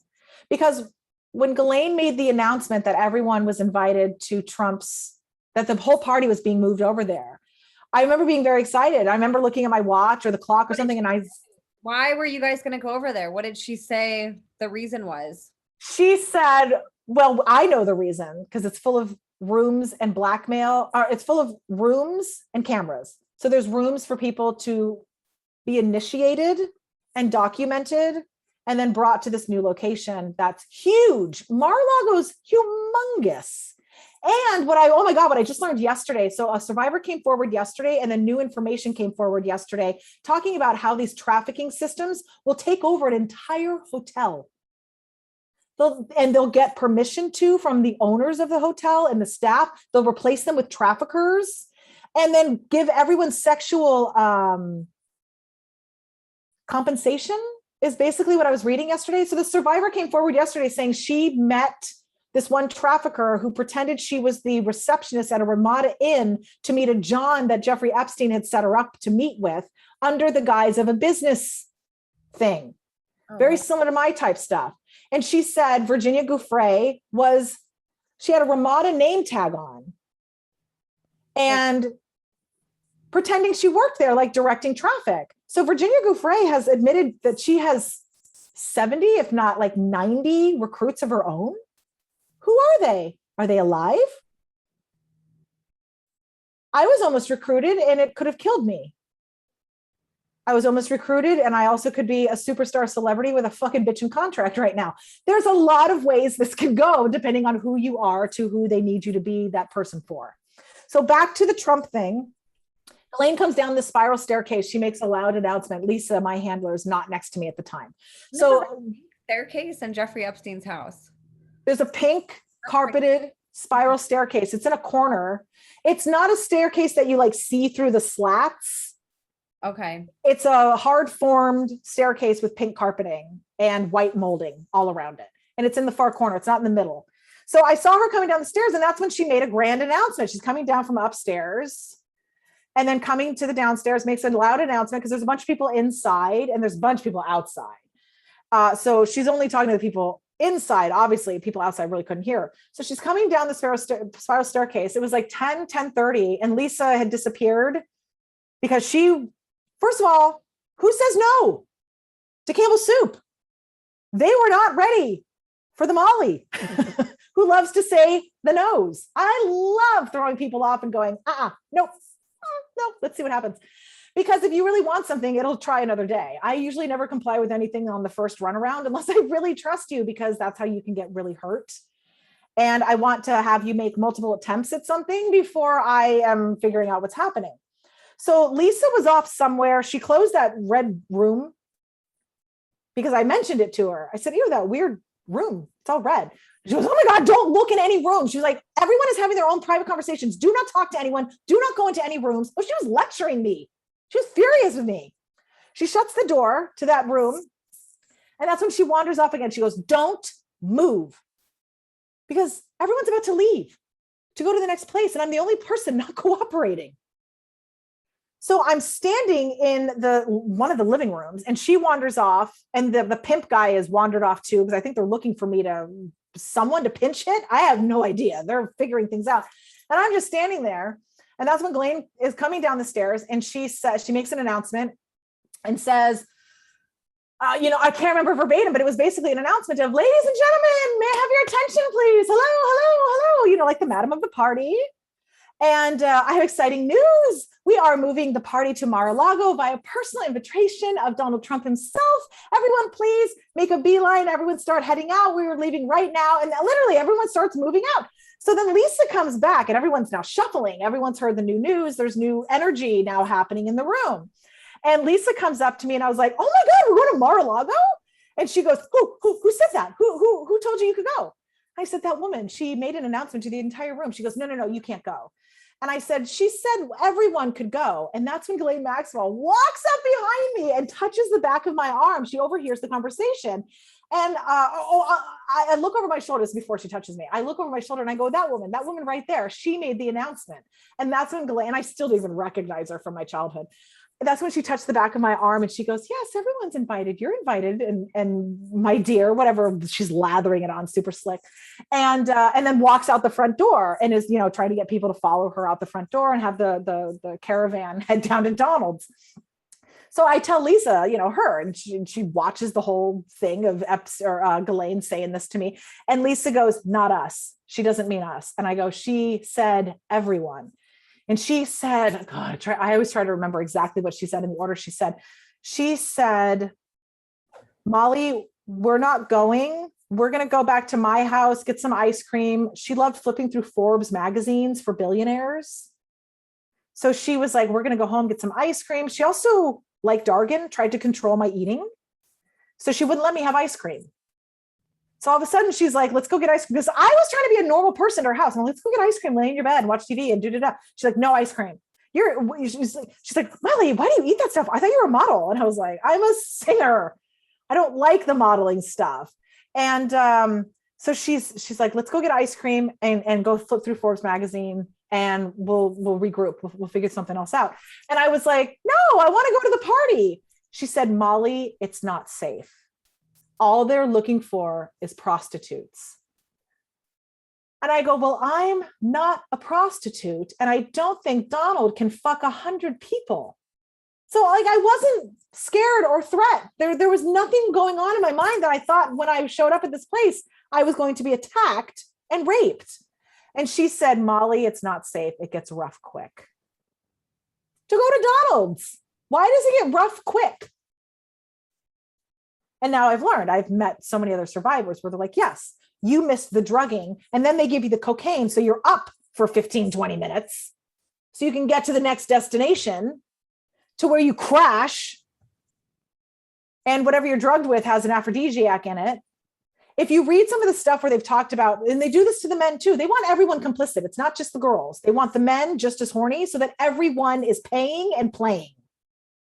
So there's material where they talk about how they used to drug Prince Andrew to be super horny. Because then you're paying for girls when you're super horny. What do I do with this erection? Oh, here's a check. Go get a girl. Ep-stein will hook you up. And then you're thinking it's all in the up and up, that this girl's consented. She's playing along. This is why it's taking so long to unfold and interview everyone. So many people have been tricked and blackmailed. So from the people that you talk to that have gone over there, that did experience getting drugged and ended up relocating at these parties over to Mar-a-Lago, what did they tell you happens over there? Oh, I haven't found anyone that literally recalls being moved over to Mar-a-Lago. I'll have to find out. So the one girl that reached out to me recently about saying she was in the Red Room, it was really recent. We haven't really deep dived into what all her recall is. It's very triggering and upsetting for her. And when she found me, she's just started to talk about it again. She kind of put it away again. To think that your parents are trafficking you and drugging you and flying you internationally to be a toy for a bunch of pedophiles is not something you're like, I'm going to have breakfast and call you. It's horrifying to think your parents were doing that to you the entire time that you thought you were just having a childhood. So I haven't really gotten into a whole bunch of detail other than she says that she's had recall and that she was trafficked to Trump's and Epstein's and all through Palm Beach. And she was like 15, 16 years old when she was being flown in from England. That's horrific. So, yeah. And then, so they tell me, the survivors are the ones who tell me about their reactions to the drugs. Because on top of it, Ep-stein and Ghis-lane Max-well, they're very good friends with like Harvard scientists. We have found this out. Dr. Rudy Tanzi is one of the leaders in brain research for Alzheimer's. He's a fucking pedophile. He is a fucking good time friend of Epstein, hardcore pedophile, and they help make these fast-acting drugs with a quick shelf life because you can't have someone unconscious for too long, they die. They'll suffocate.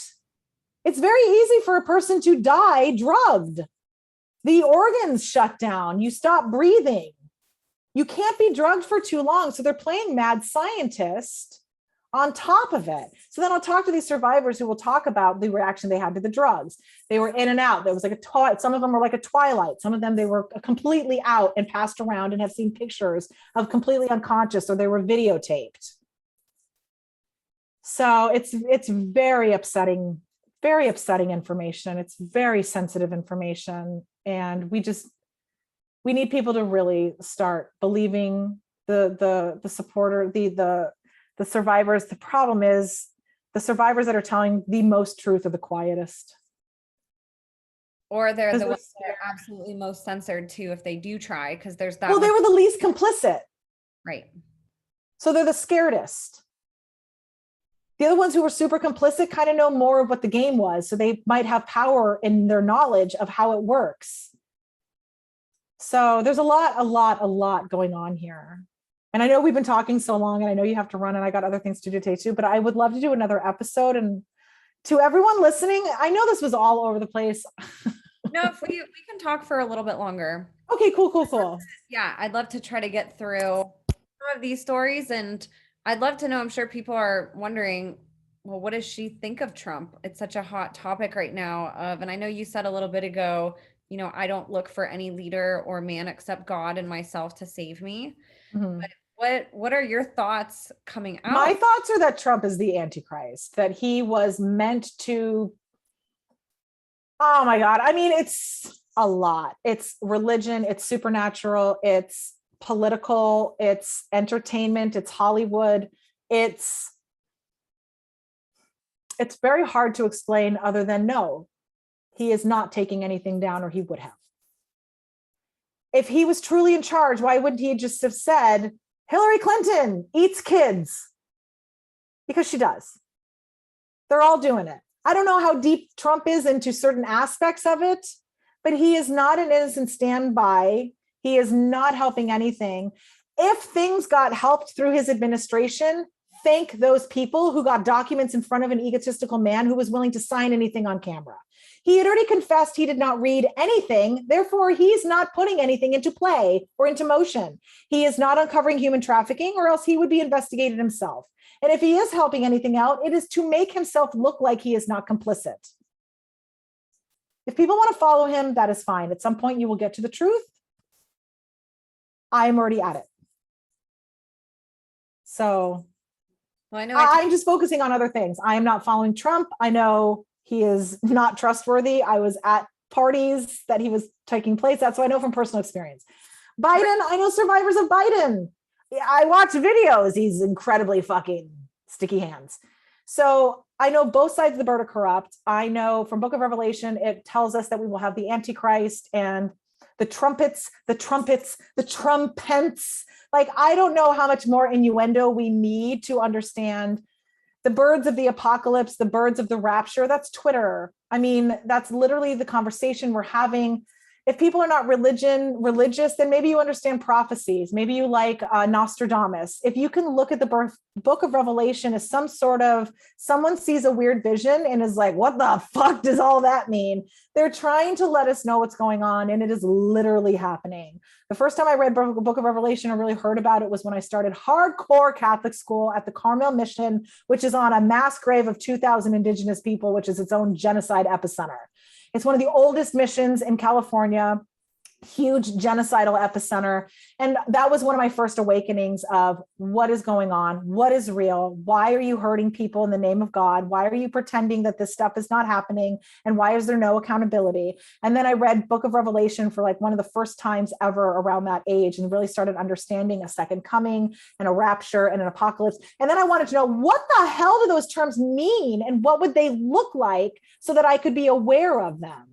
Because regardless if I believed in these things or not, it was forced on me. So I was forced to believe in Jesus, forced to believe in God. So now it's kind of stuck, and it makes sense to me of Jesus maybe did occur and exist here. And now he's dancing between parallel universes to keep helping us because of karmic restrictions and bounds.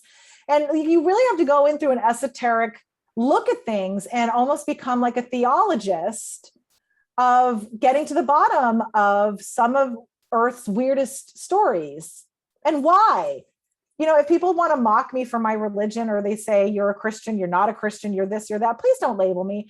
First of all, the entire world is, a majority of people follow some sort of religion. Why? What does it mean? Where is it going? Where did it come from? We don't ask any fucking questions. And that's why we're at where we're at. And the world is literally exploding, saying, help, be the hands of God. You are being the hands of God, Emma, by listening and bringing a platform and hearing into your own intuition to help the misfits speak up, the meek speak. And God bless you. Most people are fighting it tooth and nail, and they want some leader with a sketchy past to shine the way. And then they're saying he's the second coming. He's Jesus? That's insulting. I believe he is a chosen one. I believe he is the Antichrist, which he served his purpose. If you understand God uses it all, then yes, God has chosen Trump to do this part. He has chosen Trump to be the Antichrist, to create such a shit show of fantastical Hollywood Apprentice style rogue reality TV show fuckery into politics. He has exposed it all. He has exposed it because he's so narcissistic. He will sink the whole ship with him on it before he saves the world. And that is the scariest part we need to be aware of when we give over that the leaders are going to fix everything. The leaders, like I said, they could shut off all of our internet and we could be in Nazi Germany tomorrow. And they're already threatening this.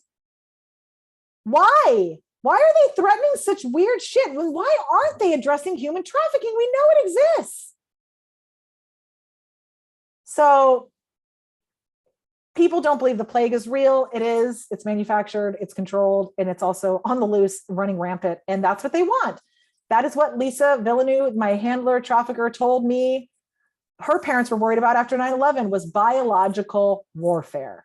And now it is on all of the people. And they've been trying to get away to have this happen for a long time because we don't support wars anymore. And we need people to die every day.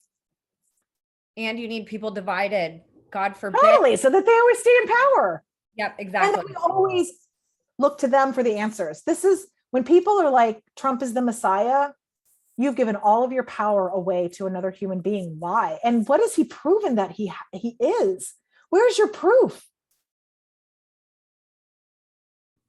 Is there any proof that Trump is doing anything? They're like, oh, well, his administration. Thank God there's angels in his administration. We need to stop giving him any credit or do better. Do more. He has a platform. He never talks about anything but himself. And regardless, I think there's just such a value in what you said of we need to be our own saviors. There's no, regardless, let's just say Trump is God arisen. He's still one man. We all have to come together and bring the vision to life. Nothing gets done if one man is trying to do something and the rest of us are just on our couch watching Netflix. Well, you know, shocker, Jesus isn't even coming back in physical form. It never says that he is. It says he's coming through the veil. He is coming through the clouds. You need to have a spiritual relationship and get guidance, and then understand that that is how the spiritual people have always lived on this planet, with their intuition and their connection to their source creator, that whatever the fuck it is, gave them life in the first place. And we are so far removed from that in our civilization and our connections. We give all of our power away to the leader in charge, who we know is sketchy, all of them.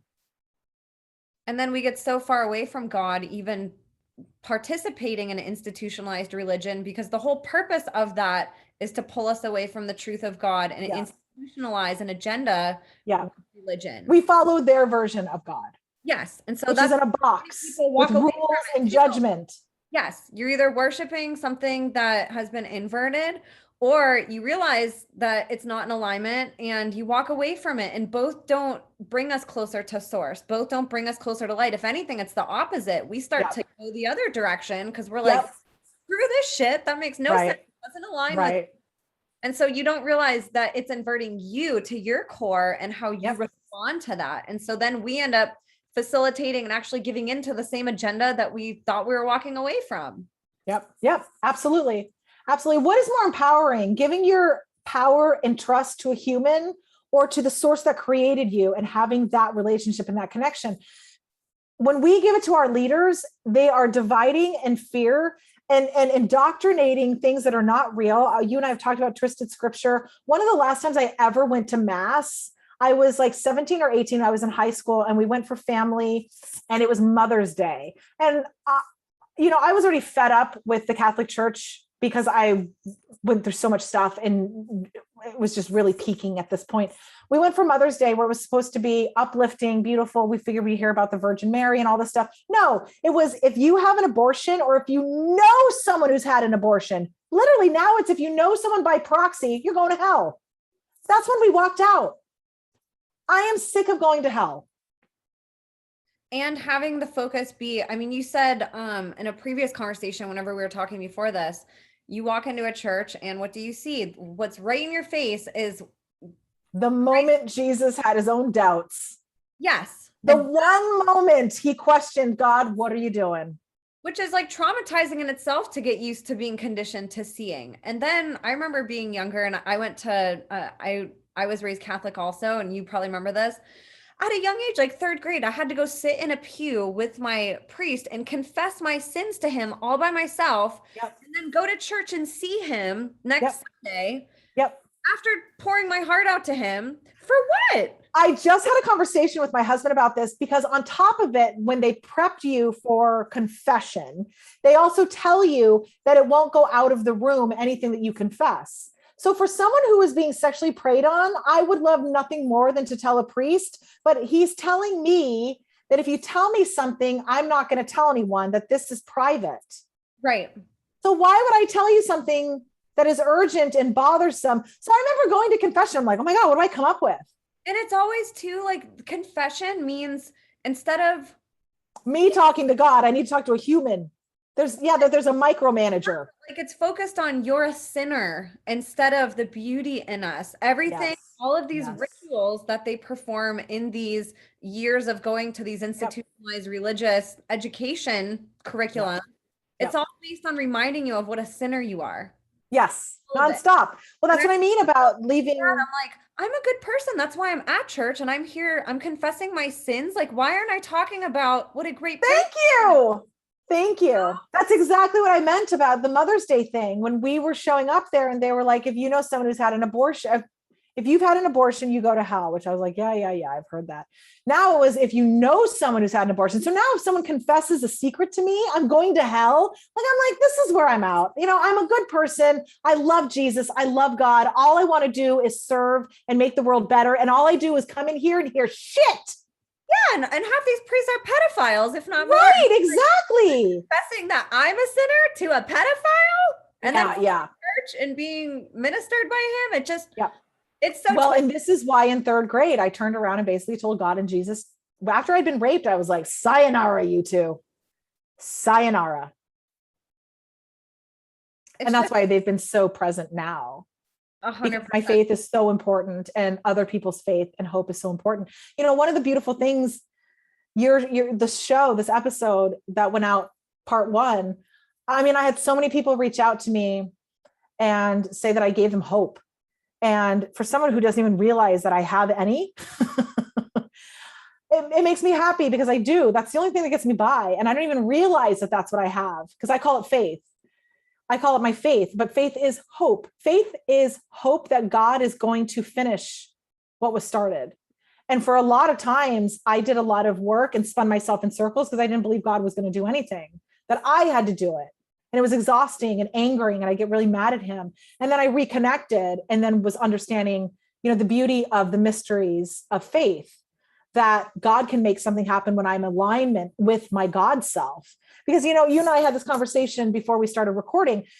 The baptism is supposed to be you forgiving yourself and forgiving your creator for misunderstanding, right? It's supposed to be washing away everything and resetting. What would be resetting? You're resetting yourself to neutral and your creator to neutral. Therefore, you're linking yourself back up.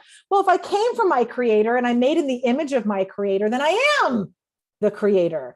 And the whole process of being born again is realizing you and your creator are on the same page. So what you want, your creator wants. Because if you're here on earth doing a mission that your creator sent you here to do, then he wants you to be successful. It, he, she, whatever your creator is, wants you successful. That's the relink up. That's the empowerment that the enemy is so afraid of. Is that link up of remembering your God, not you're mad at God, because then you're mad at yourself. And why am I mad at myself? Because I don't think God's helping me. Well, what if I am God? Well, then all of a sudden I'm praying in a different way. We're taught to pray like this: God, everything sucks, fuck, and walk away. And God goes, well, I don't know what to do that. You walked away and I couldn't even respond. So we have to go into meditation, which is prayer, and say, all right, this is what's happening. And this is not what I want happening. I want this to happen. And then God says, okay, let's make this happen. Because if everything's mental and everything you think and your dominant thought is your reality, then you don't want to focus on the bad things. Prayer, we have been taught to focus on the bad things and then give it to God, but we never really do. We never do that last part of surrendering the bad thing. We get in the car and go, okay, I gave it to God, but I'm still really mad about the thing. Okay, I gave it to God, but I'm still thinking about the thing. Then you have shown God you have not surrendered it. And God's going, okay, you're handling the thing. You're handling the thing, right? Because you're not relinquishing it. It's your prominent thought. Because until you say, like in Dargan's case, I've won. I win. I won. God has made me win. If that is not my predominant thought and instead is, am I going to win? Will I win? I have no chance of winning. Right. Then you're going to manifest exactly what you think. Because if you're God and your predominant thought is failure, then God will give it to you to show you how powerful you are. Yes. And that's the So same. it is our own accountability. Yeah. It's that same, the energy that we put out is what we get back. And we're so powerful. What more reminder do we need of our power as a creator or being a part of our creator and what he created than the fact that we can create life within us. We can do the same exact thing that he did on a micro scale in our own bodies. It's so incredible. And I think we're so conditioned to realize that that's just a part of life that we don't take time to actually think about what that means. Like our potential. We're creators. Look at you. You created a podcast. I created a podcast. We are creators by design. Yes. Not just procreators. Not just procreators. We're creators. We're meant to be here to bring that life energy out and to express it in a way that can be tangible or not, but in a way that we're getting it out of our bodies, what he gave us, and we're expressing it in some way in this physical and emotional and mental realm that we live in. Right. Exactly. It's so beautiful. I'm so glad I found you. I know you. And I want to go back real quick to the story about at MAR-A-LAGO. Can you walk us through getting out of that? That way we kind of complete that story. Sure. So I never made it to Mar-a-Lago. Everyone was funneling out the front door. And it was literally, I got into the car with that recruiter again and we drove off. And I think we stopped at the grocery store and got ice cream, or she had it at her house. And then we just got back to her house and it was like 10:30, 11 o'clock at night. And one of my survivor friends was saying, because she kept trying to get me to fall asleep, which I thought was really weird. Like she was like, Molly, go to sleep, stop talking. Like, hi. Welcome to the podcast. I'm a rambler. I'm a talker. I think I'm on the spectrum. On top of it, I'm an actress and singer, entertainer. And then I think I'm at a sleepover most of the time and not a trafficking situation. So I want to talk about hair and boys and da-da-da-da-da-da-da-da. Not thinking we're on a trafficking agenda. Shut the fuck up and go to bed. I want to traffic you. So we're laying in bed and I think I'm like hyper now. Like I wasn't ready to go to sleep. First of all, I didn't even get drugged. So I'm not ready for bed. It's like 11 o'clock. On a Saturday and we just went to some crazy party. So we get back to her house and she's like, let's have ice cream and flip through Forbes magazine. And I think it was like 11:30. She's like, yawn, I'm sleepy. Let's go to bed. And she had a gigantic bed. I swear to God, it was like 2 king beds shoved together. It was the biggest bed I'd ever been in. You know, I think like Kardashian has some humongous bed too. And I think that was the first time I'd ever seen such a big bed. And we just laid in her bed and she flipped through magazines. I remember she talking about Ava Dubbin and her billionaire, what's his name? Anderson. His is Dubbin. She's Ava Anderson, I think. And then she married Dubbin, I think it was. Anyway, I remember her being very catty about that. She was very jealous of that arrangement. So Ava Dubbin is like, she's a scientist and then a Miss something or other pageant something. And then she's married to a hedge fund, multi-millionaire, billionaire guy.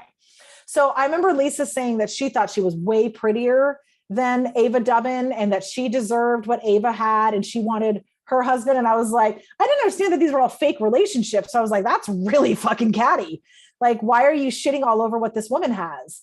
And so that's what I was like learning more and more and more. And that's when she was flipping through and she had her eyes set on the heir to Gillette. She wanted the heir to Gillette, my recruiter. He was stunningly handsome. And I was like, you are playing with fire. Like this man will have you murdered and disposed and probably find a girl that looks similar to you and no one would know. That's how much money and power he has. Like, you need to be careful. And she was like, really? You think so? Molly, you are a genius. You are Einstein. You are so smart. Because she would tell me all the time, she said, Molly, what kind of billionaire, what kind of millionaire do you want?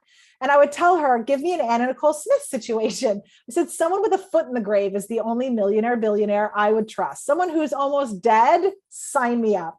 And she was like, Molly, you are brilliant. You are so smart. You are Einstein. That is brilliant.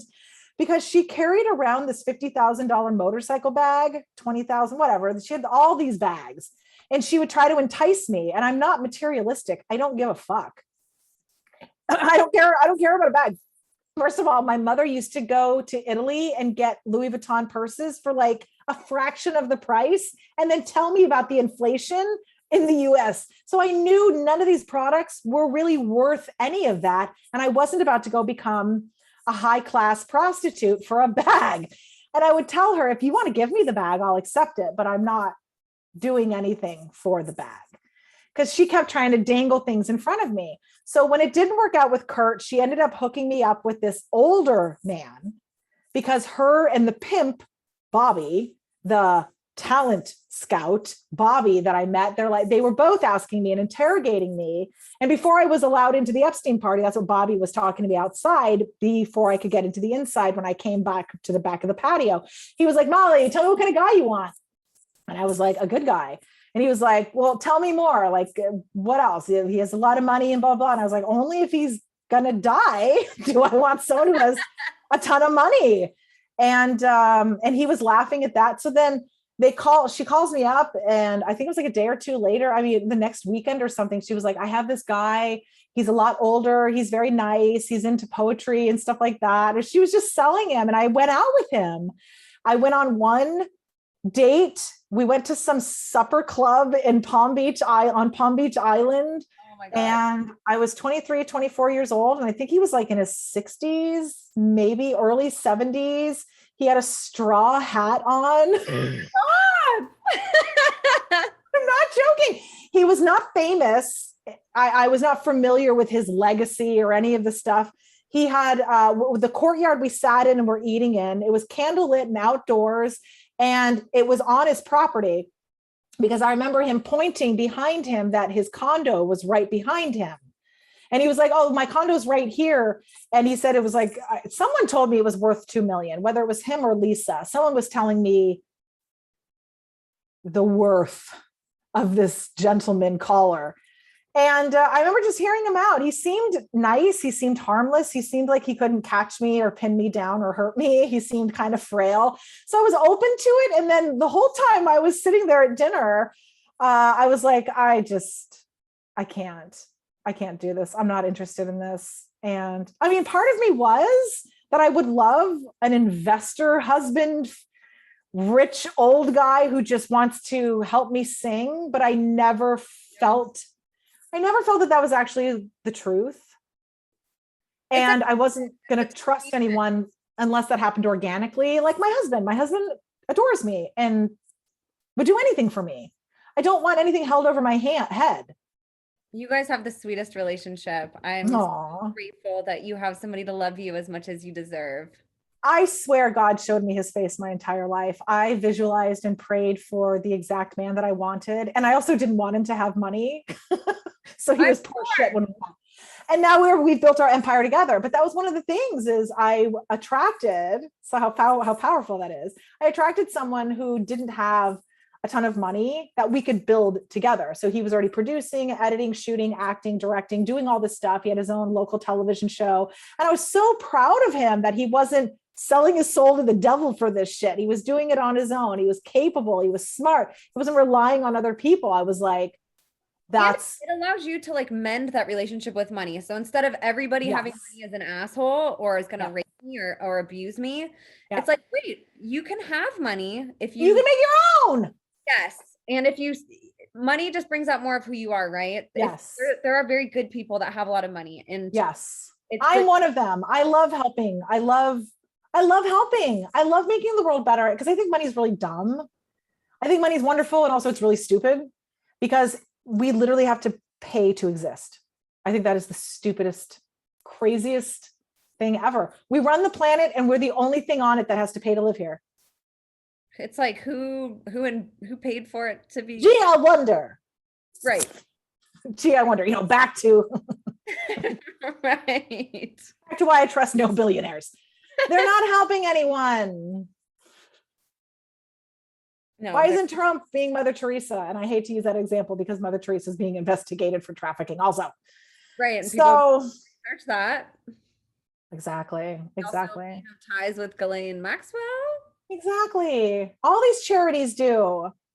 That's the thing that's so hard to like comprehend is the enormity of this network. It's Yeah. I get why people have such a hard time believing it, because it does seem too crazy to be true. Because well, and that's why I come in and try to understand logic. Okay, maybe Ghis-lane comes into an organization that isn't fully supporting human traffickers, but she manipulates, finds, infiltrates, gets people working for, and now that organization is doing that thing.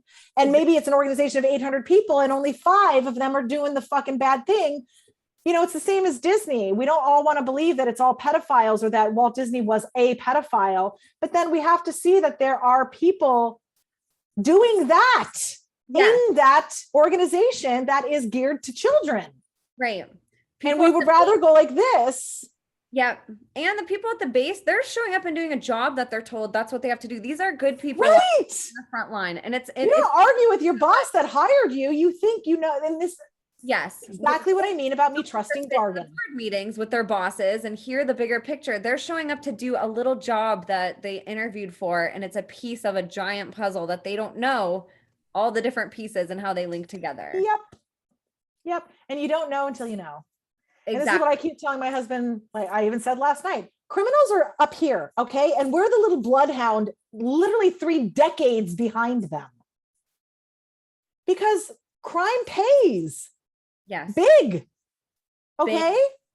We want to say crime doesn't pay because the law wants us not to be criminals, but crime does. And criminals use every loophole and every law to their advantage because we're the bloodhounds 3 years, 10 years, 3 decades behind going, oh shit, we should get rid of this law. We should fix this. And we don't. And they get through all of these loopholes. And I don't know why we don't just say, no, it's not happening anymore. The end. But we don't. We follow all the rules. And a lot of that's our programming, but that's one thing I really pray is that people do start to realize their power. Even very awakened people don't join together right now and do something. Everybody's working a little bit. They're scared. I think everyone's afraid of being duped. They're scared to find out that the thing that they sign up for is run by whatever. And that's why you have to go in to discern. You have to use discernment. You have to use your spidey senses, the gifts that God gave us. We have to go into communion of ourselves and have our own covenant with ourselves and our creator. You don't have to believe God is some weird dude in the clouds judging you. You can believe it's you up there judging you. It's you up there and a likelihood of yourself down here, as above, so below. Whatever you're comfortable with, have a covenant with it, get direction and guidance with it, and stop handing over all of your power to someone who thinks is doing a job that you're not sure they're doing. Why are you giving all your power away to something you're not sure of? Get sure. Use discernment. Go into prayer. I can't tell you, now that I understand prayer and meditation and that, you know, this, everything's shit and run away and you don't hear anything. If you go in and ask questions to God, you will get answers before you have finished your question. I kid you not. And it is not your imagination. And it also is your imagination because it comes through your imagination and it will tell you an answer that you would not have told yourself or know. And at some point you do, because now I'm on the same page as myself where I'm like, yeah, that's totally what I would do. Thank you for the confirmation. But an image, an idea, a step, a movement, a direction will come through when you humble yourself and say, what is my next step? What do I do? And you visualize where you are and where you want to be. You'll get guidance. I promise you. I promise you. And it will come so quick if you will just start believing yourself and believing in that higher divine power, and you'll move mountains. And that's literally what that saying means. Moving mountains and having the faith of a mustard seed. Have that much of faith and see how much divine energy can move through your situation. You're unleashing the Holy Spirit. And I know, again, all of this sounds very religious and yucky, but if you're God, then it's not. And science proves that. That's why I named this podcast The Imagination. There's my first video I ever posted on my Instagram is Steve Harvey talking about how your imagination is a preview to life's coming attractions. Your unconscious mind does not know the difference between reality and fiction. Yep. That's why we're such powerful manifestors, because if you truly believe something in your imagination and you're rehearsing it, that's why athletes visualize. Yep. Yes. As mortal non-Olympian. This is why I visualize. Yeah. We look at Olympians and we're like, wow, how did they do that? And it's like, you don't think that they've already won up here. They've won up here way before they won that. Yes. That is exactly right. And then so one of the things I want to say on also, because I'm getting an impression, is because I don't want to tell Dargan, hey, Dargan, go visualize squashing me and you'll win. Understand favor. Okay. So an incorruptible source is going to have favor over a good versus a bad. Dargan visualizing crushing me and me not being exposed does not serve a greater good. He would literally have to pray that to the devil. He would have to invoke demons and do really shady witchcraft to get anything to be on board with that. I mean, this is one of the things I posted online. Dargan, do you think God and Jesus are going to high five you for abducting a handicapped girl from college, pinning her down and raping her? Yeah, you just go into the pearly gates and they're like, that's Earth. That's what we were going. Thanks. Great work. You fucked her up. We don't know where she's going, but fuck her. That's a low vibrational thought. You get what you ask for when your frequency raises to meet what it is that you want. So if you're lowering yourself to a frequency and wishing, he's so below on his frequency level that he can only go lower. Yeah, there's no energy to reward him anything. He's depleted of that. He's made a choice to do the devil's work. You think God's going to be like, oh, Dargan, you poor thing. You poor victim. Yes. The shit he was doing is literally deals with the devil. He raped me and then gave me work. That is literally trafficking humans, exploiting indentured servitude. That is enslavement. That is literally the opposite of what God has wanted for any of us. Exactly. And that, like I said, like, even if what you're wanting seems virtuous for you, if your own vibration, if you're not willing to come to terms with what you did, ask for forgiveness, repent, make amends however you can with people that were affected, and then heal yourself so that doesn't happen again. Your energy is too low to attract anything good to you. You're constantly going to be attracting bad things. Yep. Oh, and I've noticed when people send me bad hexes or they try to send demons. So first of all, a demon is a tortured soul. So pity it. It's being used and by the dark, and it does not feel worthy of forgiveness and the light. So therefore it keeps doing what it's bound to do. When I notice someone has sent me a demon, I set it free. I love it. And I invite it to stay with me for protection, and that it can work for me if it wants, or it can just live with all of my imaginary friends that hang out with me until we figure out what's going on around here. But this is something that the divine in me has been telling me is super powerful, is to take that demonic energy and transmute it. That's absolutely right. And like the what is it? The something of Solomon, King Solomon. He was, if you have read, we were always told to stay away from the seals of Solomon. The seals of Solomon are like alchemy that a king knew, and he harnessed all the powers of all the demons from like every realm. And he was like the most powerful person on the planet, like a wizard, and also a good king, apparently. So he was given the right from God to have these powers. But not everyone's allowed to have them. Like Dargan would not be granted access to use the seals of Solomon because they are christened for only good, because they're so huge. Like there's a seal of Solomon that you can call rain. I mean, there's everything that's in there. So if you can also call demons, it has to make sure that that's in the right hands for the greater good, because God doesn't want demons either. God doesn't want hell. If God is everything, God is those tortured soul demons too. Right. And then that's how you understand making the entire universe work for your greater good, is God's put you in charge of some really epic shit to handle because you're trustworthy with your energy. You're God's like, I want you to go get all the demons and release them on those who are releasing them. Because again, even if like I hear your story and these other survivor stories, and my first reaction is to get so angry. Like my blood boils. I want to go rip people's heads off. Same. Right? But where does that put me on my energy frequency if that's what I'm showing up as? And if I maintain that, at some point I have to say, that is no better energy than what they have. I'm vibrating on the same frequency as them, but I'm mad at them for the frequency. I'm a hypocrite right now. One of my biggest hypocrisies was I wanted to die because I felt like that's what everyone wanted. I was a burden to my family, a burden to society. And if I kill myself, maybe these monsters will feel remorseful that's what they drove me to. So in very similar how you feel anger and want to attack them, I mean, up until, and I still feel this way, there are times when I want to go over to Dargan's house and blow my head off when he answers the door and traumatize him whatever way I can at this point, and end my own suffering that gets nowhere. No one's helping. And I say that in regard to people who have power. Yes. No one is helping me that has any power. You have divine power, and therefore we're going to flip some fucking tables and call it a day.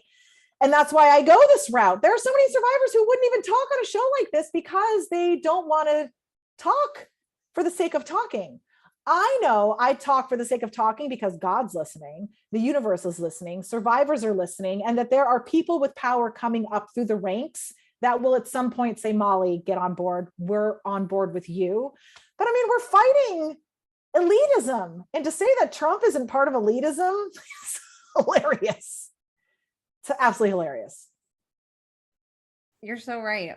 And I think there's such power in realizing too that when people are coming after you in a negative way, hurt people hurt people.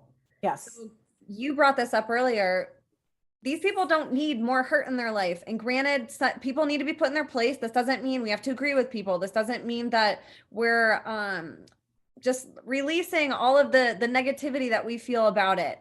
But it means that we have to detach ourselves from automatically going into a low vibrational state to fight something low vibrational that is fighting us. We really smart. That. Yes. And as hard as it is to give love and to remain in love, love isn't always, I want to make out with you and I want to spend the rest of my life with you. Sometimes it's, I love myself so much that you just said it. You have to love yourself at all. And first and foremost, so then you have boundaries and you can see problems. It's when we're not loving ourselves and we're loving everyone else first that we are seeing nothing.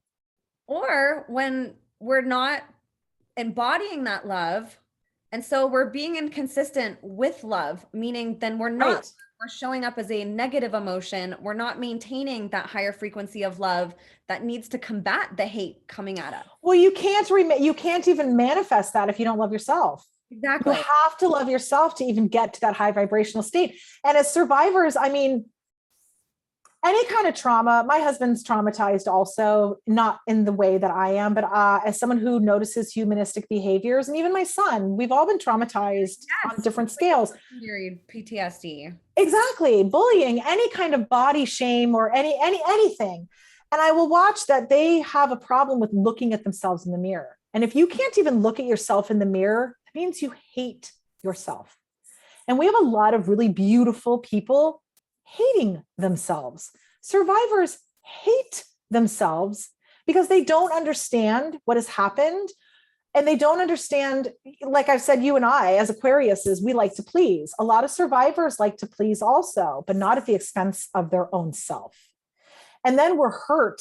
And then we think people are good people. So if you're hurting me and then being mad at me, I hate myself so much because I can't make you happy and you're evil and I'm not seeing that because it's not registering. So I'm internalizing that I'm the problem. I should die. I should self-destruct. And it's almost what they're banking on of these Satanistic Luciferian, whether they're going to admit they're Luciferian.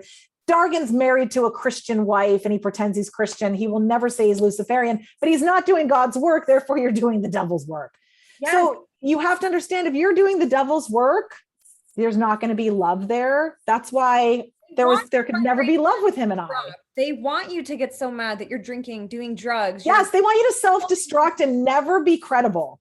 The only way to combat it, their worst fear is that you're not touched by it and you stay up here on this vibration when they want you all the way down here. That is the best fuck you, is to say, I'm not leaving where I'm at. You can do whatever you want and I'm staying here. Oh yeah, they don't want to share the playing field with us. No. Unless we're subservient. Exactly. Unless Dargan was my handler, I was not allowed into the kingdom. So I go in back doors with Jesus and God and go, ooh, oh, look here. Oh, uh-oh. But they do. They want to break you and have you give up. And then at some point you manifest your death, whether you kill yourself or you drink yourself to death, and then it's all self-fulfilling. And at the end of the day, that's a relief to them. And also it feeds the devil stuff too, because God doesn't want you killing yourself for that. God, trust me, he understands it. There's no shame in that either. And I am not giving green lights for people to go off themselves, but you will not be judged like that if you kill yourself. I want to put that out right there. You are not the bad guy if you off yourself. Know that. The bad guys are still the bad guys.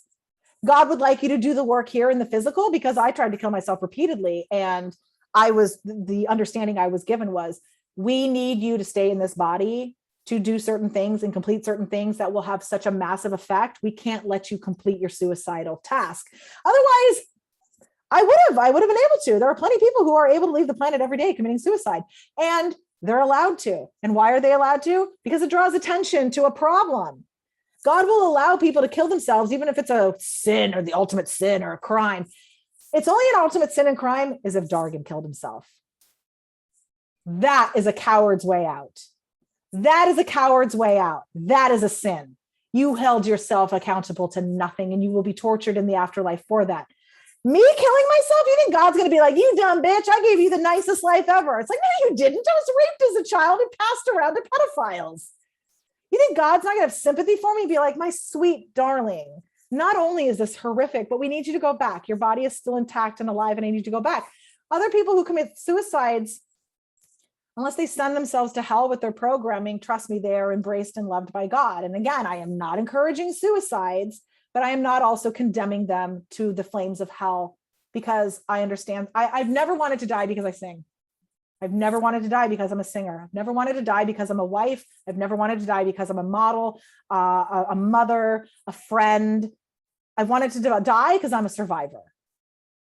So God would never punish a suicidal person for that. The reason you would be granted, and that would be, yes, your mission in life was to commit suicide, would be to draw attention to a matter so that a whole community can rise and learn from it and stop it. Because if we're God here, and if God can only be God from God area, then he's only going to allow us to accomplish the goals that we're here to allow us to accomplish as droplets of him or her or it or whatever you feel comfortable. I'm just really trying to get people to understand their power. You have a ton of power alive and speaking. And we really are the creators of that. Just like how we are saying, what we see outside really is a manifestation of what's going on inside. And so many of us focus on something needs to happen out here to change my mind or to help me or to save me, when our savior's in here. Mm-hmm. You know, and it can be our spiritual savior too, but ultimately that connects directly to us. And that's where we have to look and start. Right. And if that's weird for you, talk to your higher self, talk to a version of you that is in heaven, whatever is comfortable with you, to empower yourself, that you are your own guide. You are your own mentor. Envision a perfect version of that. That's not harmed, traumatized, well, so it's not guiding you, because that's going to be the part of you that's guiding you here on earth. You want the healed, biggest healed part of you to be guiding you. And if you can't figure out who that is, then try to have a good relationship with God or a guide or some sort of aspect that wants good things for you. So that you start developing that timeline for you to go down that path. So, I mean, I know it sounds so woo-woo and religious, and it's not. It's not. It's psychology too. Yes. And imagine, like, if you hate yourself, you're going to hate everything else. You can't. And I did. Something that's outside of you. And the opposite is true too. And that's hard for people to see when you're in such a dark spot. It's hard to imagine feeling anything different, but there's always polarities on this planet, on this earth. Yes, for a reason. Yes. And so if the easiest way to learn. Yes. Honestly. Deeply love yourself. Imagine what the world looks like. It looks completely different than whenever you don't. Yeah. Well, and we're such amazing creatures. We're such incredible creatures that don't know ourselves. And that's part of the beauty of this game and this madness of this game, as well as understanding who we are. We're so sensitive, and we don't even realize how sensitive we are. We don't even understand what we're made of. We're like organic computers with processors that we use very small amounts of, and most of it's programmed subconsciously. And then we just react on that. We're not even aware of it. So we're very sophisticated creatures that have no idea how sophisticated we are or how we even work. So if we even understand that we live in a world of duality, and the whole reason it's duality is to be as simple as possible, but we overcomplicate everything. We think duality is here to harm us. Duality is supposed to be, if a fire's hot, don't be hot. Like, the fire's burning me. I don't want to feel fire. Okay, don't get engulfed by it. Don't go feel the opposite. Go feel liquid extinguishing the fire. Go feel not that. Duality is supposed to be so ping-pongy, like you're playing a game of Pong. Duality is supposed to say, I don't like hate, so I like love, because you couldn't understand love if you didn't know hate. We couldn't understand or appreciate love if we didn't understand hate. We could never be comfortable if we don't know uncomfortable. We could never know safe if we don't know unsafe. It's supposed to be the simplest way to learn, but we get so traumatized by both ends of the spectrum that we're like, I hate the negative, and now I don't trust the positive. So I'm just going to hang out in the negative that I don't like, because I'm too scared to flip over here because I'm afraid it's going to be worse than this. Or I'm just going to avoid the negative. And granted, nobody should obviously go seek out trauma. Right. And then you live in a nowhere land that you never do anything because you have to make a decision. Even when we're offered a new job opportunity that we want, we say, that's what I mean. We're so afraid of decisions. Yes. We overanalyze things that are and could potentially play off that duality and be a very beautiful thing for us. We tend to cower and say, well, this is comfortable over here, not realizing that, hey, that has to exist. There has to be two parts, and it's okay. Like, it's not always going to feel good. It's good to be in the middle. You don't want to be traumatized, but you don't want to be you want to find that happy medium where you're constantly guided by those different intuitions of saying, this doesn't feel comfortable, but maybe that's how you understand discernment and actually live and do stuff and say, oh, we're not going to do that because I know where that's going. I can feel it. I can feel it percolating. I can feel it brewing. At some point, it becomes almost like you're a magician and you're Merlin. And then you can feel where it's going in the bad way too. And I want to stress, because I know I talk about endless shitstorms, and we're talking about taking risks and duality and getting out of the uncomfortable to go get into something better. And we won't leave the uncomfortable because we're so afraid of even leaving here that we won't even go here. And if we go here, it could be better. And then I know I say a lot of things like I took a lot of opportunities and a lot of bad things happen. I don't want people to not take risks and do fun things and go chase your dreams because you'll meet gatekeepers like I did. I want you to go with discernment so that you can avoid the gatekeepers, because I don't want you to stop trying. I am thrilled that I still did all the things that I did. I am thrilled with my accomplishments, that even though I was trembling and shaking and on the verge of throwing up and passing out and my knees are clinking together, I accomplished incredible things, singing for huge audiences at young ages, at microscopic ages, just completely fearless. I love that I did all those things. They made me such a bold person as an adult. Most people were not doing any of those things as a child that were very natural to me. I thought everyone was taking risks 24/7. So understand, taking a bunch of risks might have a lot of negative outcomes, but I also had a wonderful experience a lot of the time. I got to do incredible things and be a part of really interesting things, productions, meeting people, meeting experiences, being part of huge sets and being on shows with my brother. And like, I'm still on Sightings. Do you remember the show Sightings? I do. My brother and I did the intro for like 4 seasons of episodes. No, every single episode in the opening, we're in the call center in the back. I'm in one booth. I'm over here. I'm running packages. It was an all-day event. We got paid for like an 8-hour block, to be background workers. That is wonderful to me. There were predators there that day wanting to have sex with me. I was a teenager. I was a hot teenager. Would I not do the things? No, I would do them, but with discernment. I would do them with, all right. So it's like playing a video game. You don't get rid of all the villains in play. You're aware there's a boss at the end of the stage and you're not surprised by it anymore. And you have a strategy to defeat it. Exactly. And I use that in analogy a lot with my own son of understanding life is not going to be easy and simple. Just as we play video games and we're not like, la-di-da, look, everything's easy. What a fun game. We don't play a video game for that reason. We're not living for that very reason. So we need to embrace the enemies, embrace the villains, see it as you're in a game, you're in a simulation, and I found you. Oh, I see you. You're out of here, Yeah. And then you're empowered, and then they have no power because you've told them they have none. And that's the same as Lucifer. If you tell Lucifer he has no power, he has none. Nothing has any power unless you give it to it. Right. So give it to yourself. I love that. Well, I'd love to have you on again, Molly. Oh my God. Apparently we got to nothing I wanted to talk about on your list. Yeah, I was going to say, I think we have to have you on again. And I know I'll get requests for it. And I know we haven't even finished your story yet, much less talked about all the awesome. It's a lot. I know. So I'd love to have you on again. Let's have you on. Let's film another episode soon. And I know I'd be honored. Absolutely honored. In the meantime, where can people keep in touch with you? I know we talked a little bit about it, but you also have a GoFundMe that you wanted to talk about today. Oh, I do. And I hate all the different ways. I hate asking for money, and I hate even doing this, but it is one of those. First of all, I do not agree at all. And I want to put this on record. Thank you. So angry when people message me or I see a comment on a survivor's business venture, whether they write a book, whether they start a podcast, whether they're raising money for court.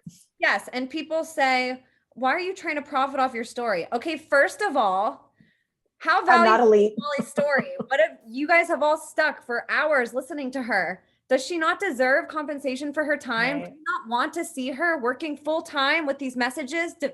And this is what survivors are resorted to. If these criminals had not done the things, we wouldn't have the stories to tell. And that's what we are. I mean, it's literally God's way of saying, here's a way for you to make some money. You have a truth to tell, go tell it. And people get so mad that you're trying to make money off your story. And it's like, we pay people like, I can't work in my field because of gatekeepers. How should I survive? Right. And we pay people like Tony Robbins millions of dollars to learn from them, their valuable skills that they have learned throughout their life. Yeah. You need to. Well, if it's a male, they usually have no problem with it. If it's a female, they think they are making up the story and then trying to bank off of it. And you're really just a slut. Well, that makes me really upset. And if anybody comments anything like that on any of my videos, you're being deleted. I'm just telling you, like, I want every survivor to be able to work full time fighting what we're up against and to be able to make a living doing it so they don't have to go. Real. I mean, you've listened to this whole podcast. It's not for lack of trying that I have tried to get employed. Not to mention, I told you story after story of trying to go on job interviews, meeting predator after predator with, I have an education, I have experience. It's not that I'm not trying. It's literally, I have been resorted to selling my crime stories. And this is not something, like you said, you're so talented. Like, you'd rather be making money doing lessons, singing and performing. Like, why would you choose to go against rapists? Thank you. You have to bring awareness to it. Because I hate that this is my everyday. My family is sick of hearing rape. My son is 15. Everything he hears is rape. Mom's raped. Oh, mom's in court with her rapist. Rape. Oh, my husband here is Molly crying. I'm sorry, but you deserve millions and millions and millions of dollars. Like, I agree. And thank you. What you've gone through and to the value that it gives others to learn from you. And I have a plan for it all. I have such good things to do with it all. I want to educate people. I want to disrupt the system. I want to make musicals, educating and entertaining people and disrupting the system and enlightening people and empowering people. I don't see Dargan doing any of that shit. He's pretending to be a reporter and a motivational speaker. Like, come on. He's pretending to be me. Reporter. And not that I'm a reporter, but he's pretending to be a motivational speaker. What you speaking on, Dargie?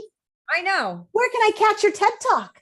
Right. And that's the other thing. Dargan is making a living. He's making millions exploiting girls like me. You deserve money. And anybody that's listening, we pay with more than just money. We pay with our attention too. Mm-hmm.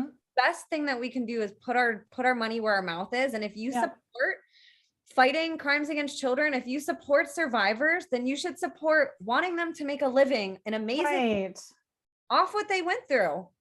Well, me going into court too is so rare. I mean, my attorney was like, the fact that you showed up has freaked them the fuck out, especially civilly. Like what I was saying before you and I started recording, civil court is like you're paying someone to play chess very slowly through paperwork that you pay $300 to $500 a move.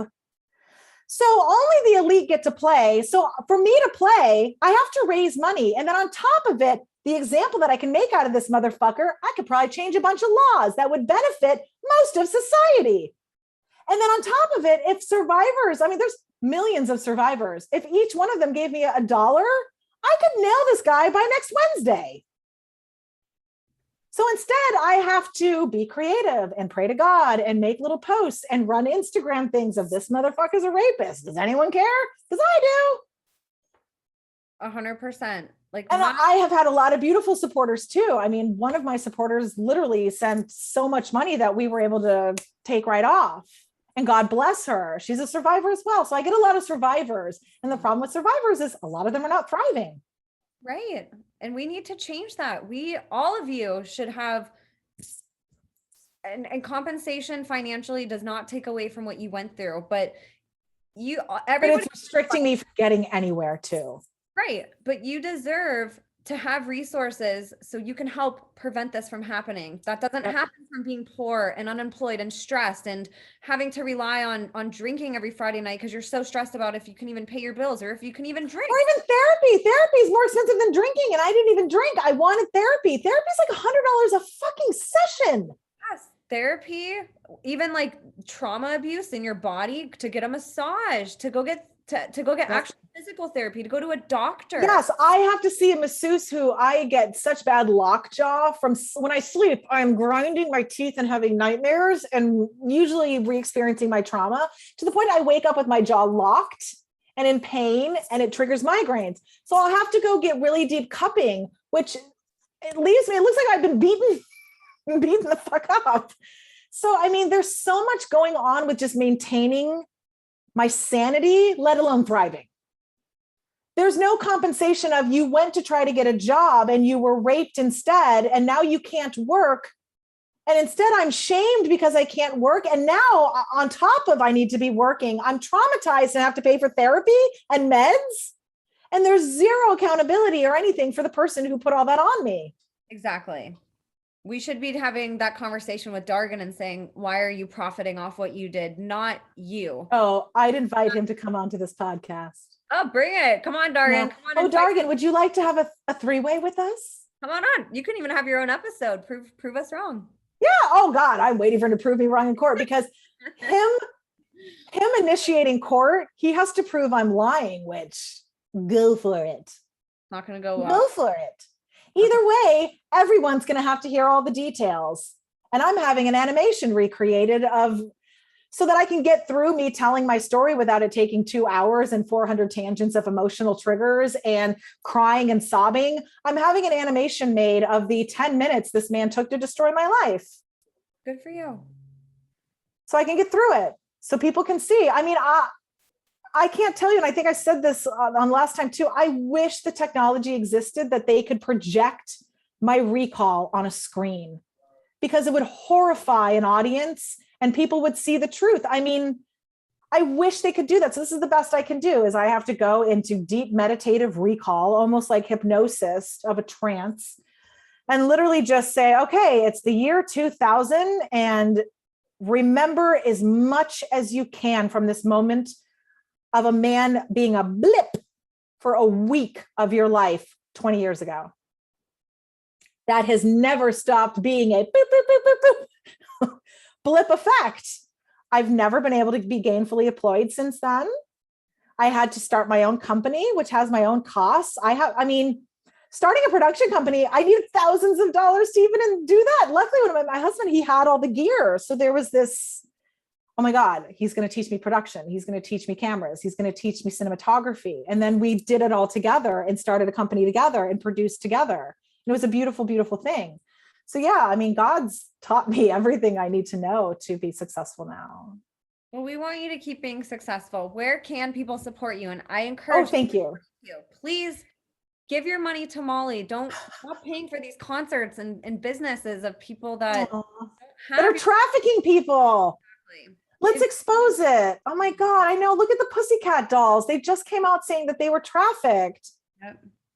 Oh, and obviously, honestly, I saw it. They look like a burlesque team. That's no girl's fantasy. It was never mine to look like a Playboy model and sing Disney songs. Right. No, I wanted to sing to children dressed as an angel, okay? And not a sexy angel, just fuck. Jeez. So where you can find me, and I'll send you some links. It's hard to just kind of Google, but if you Google my name, obviously, and then the Prince Andrew stuff, I'm a troll. So people can just go click easy. So yeah, so the links are in the content here. The GoFundMe, I mean, that's the biggest thing. And if you can't donate, I understand. Please share it. Share it to anyone who will. And also, if you share it every single day, it boosts the SEO. So I made the blog that got gagged. In the 30 days it was gagged, the SEO has been wiped on Google. So when you Googled the name Dargan Watts a month ago, it was his LinkedIn account and then my fucking blog. And then all of his stupid shit that was irrelevant in the world of AV, that he's, the fucking messiah of AV. So when he got that silenced, it took it out. And then he paid a reputation repair firm out of India to make all of this bullshit mainstream media. Dargan is the go-to person of COVID. Dargan says this about business. Dargan is the thing. And this event, and a lot of it's in broken English too, because it's just contracted to social media managers now who really don't have any stake in the game other than do the thing your clients asked you to do. So now if you look in May and June and a little bit of July, the internet is just saturated in Dargan Watts is an upstanding rapist citizen. Oh, forgot the rapist part. So I have a couple little things in there. They were trying to get them pulled out. And my attorney was like, you guys are walking on really shady legal ground to begin with. So they didn't contest it. First of all, they were trying to punish me in court. They were trying to get me held in contempt for not taking down all my lies. I'm not lying. I don't know what to take down. If I take down anything that they're saying is defamation, then I'm admitting it's a lie. It's not a lie. It's the truth. There's nothing defaming here. You're a rapist and you've done this to yourself, sir. So I wouldn't take anything down. And it said I needed to take down things that were lies. You're going to have to be more specific. So they were able to petition Kajabi, where I pay to have my blog hosted, and they had to shut it off to be part of the injunction. And it killed me. I felt like I was being raped every single day, all over again, just with a fucking fat thumb in my mouth, all over again, forced to submit, forced to silence, forced to wait for this man to do his thing, just as I had to wait the day he was hurting me. And it was very upsetting. So for 30 days it went on. And then we went into court and he was a no-show. And they didn't contest it. They're like, we're not contesting it because it only has a week left. Lies. You're fucking liars and you fucking know it. There was a month left on the injunction. And they said they weren't when a week before they wanted me held in contempt for not doing it. And then my attorney is like, you guys need to chill. You are on shady legal ground. He cites this. And he's like, I can't even believe the judge signed off on this. So don't make us go to the public. Don't make us keep doing this. And they do. They keep making us do it. So I showed up in court. The injunction was dissolved in my favor because they're trying to say we're not contesting it because, oh, now we're reasonable people. Before it was Molly's the demon and we're victims and make her stop. And now it's, oh no, she's good. Well, it only had a week left anyway. Lies.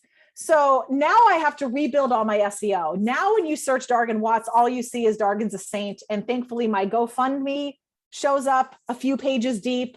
And so does a thing I wrote on medium.com. But my Facebook posts don't show up, my Instagram, my Twitter, unless you put in those handles.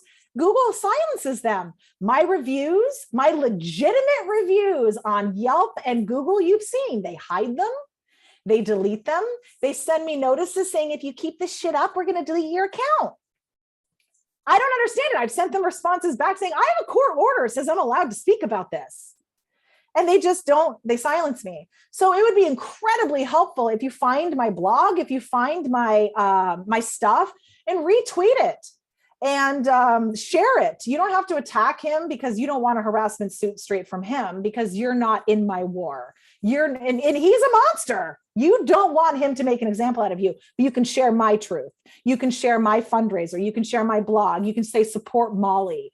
You can say, I believe this survivor. You can do those things. And that boosts my SEO so that when people type in Dargan Watts, I'm showing up first again. And he's showing up underneath me trying to fix himself. So that's super duper helpful of just, please don't ignore me. Please share this podcast, share my blog, share the GoFundMe, follow me on Twitter. I'm very vocal. I'm very sassy. I am very sarcastic and I scream at predators pretty much all day long. And then I talk about metaphysical, spiritual stuff. And I repurpose my podcast every single day. My assistant, I pay a person to take care of that. So, those are some of the ways you can help. That is a minimal impact on yourself.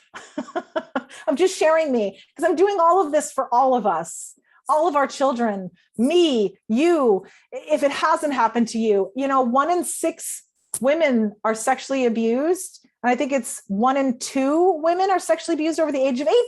And I'm not talking rape. I'm talking sexual abuse. That can be someone's following you, stalking you, assault minimal, any kind of sexual harassment, abuse, stalking.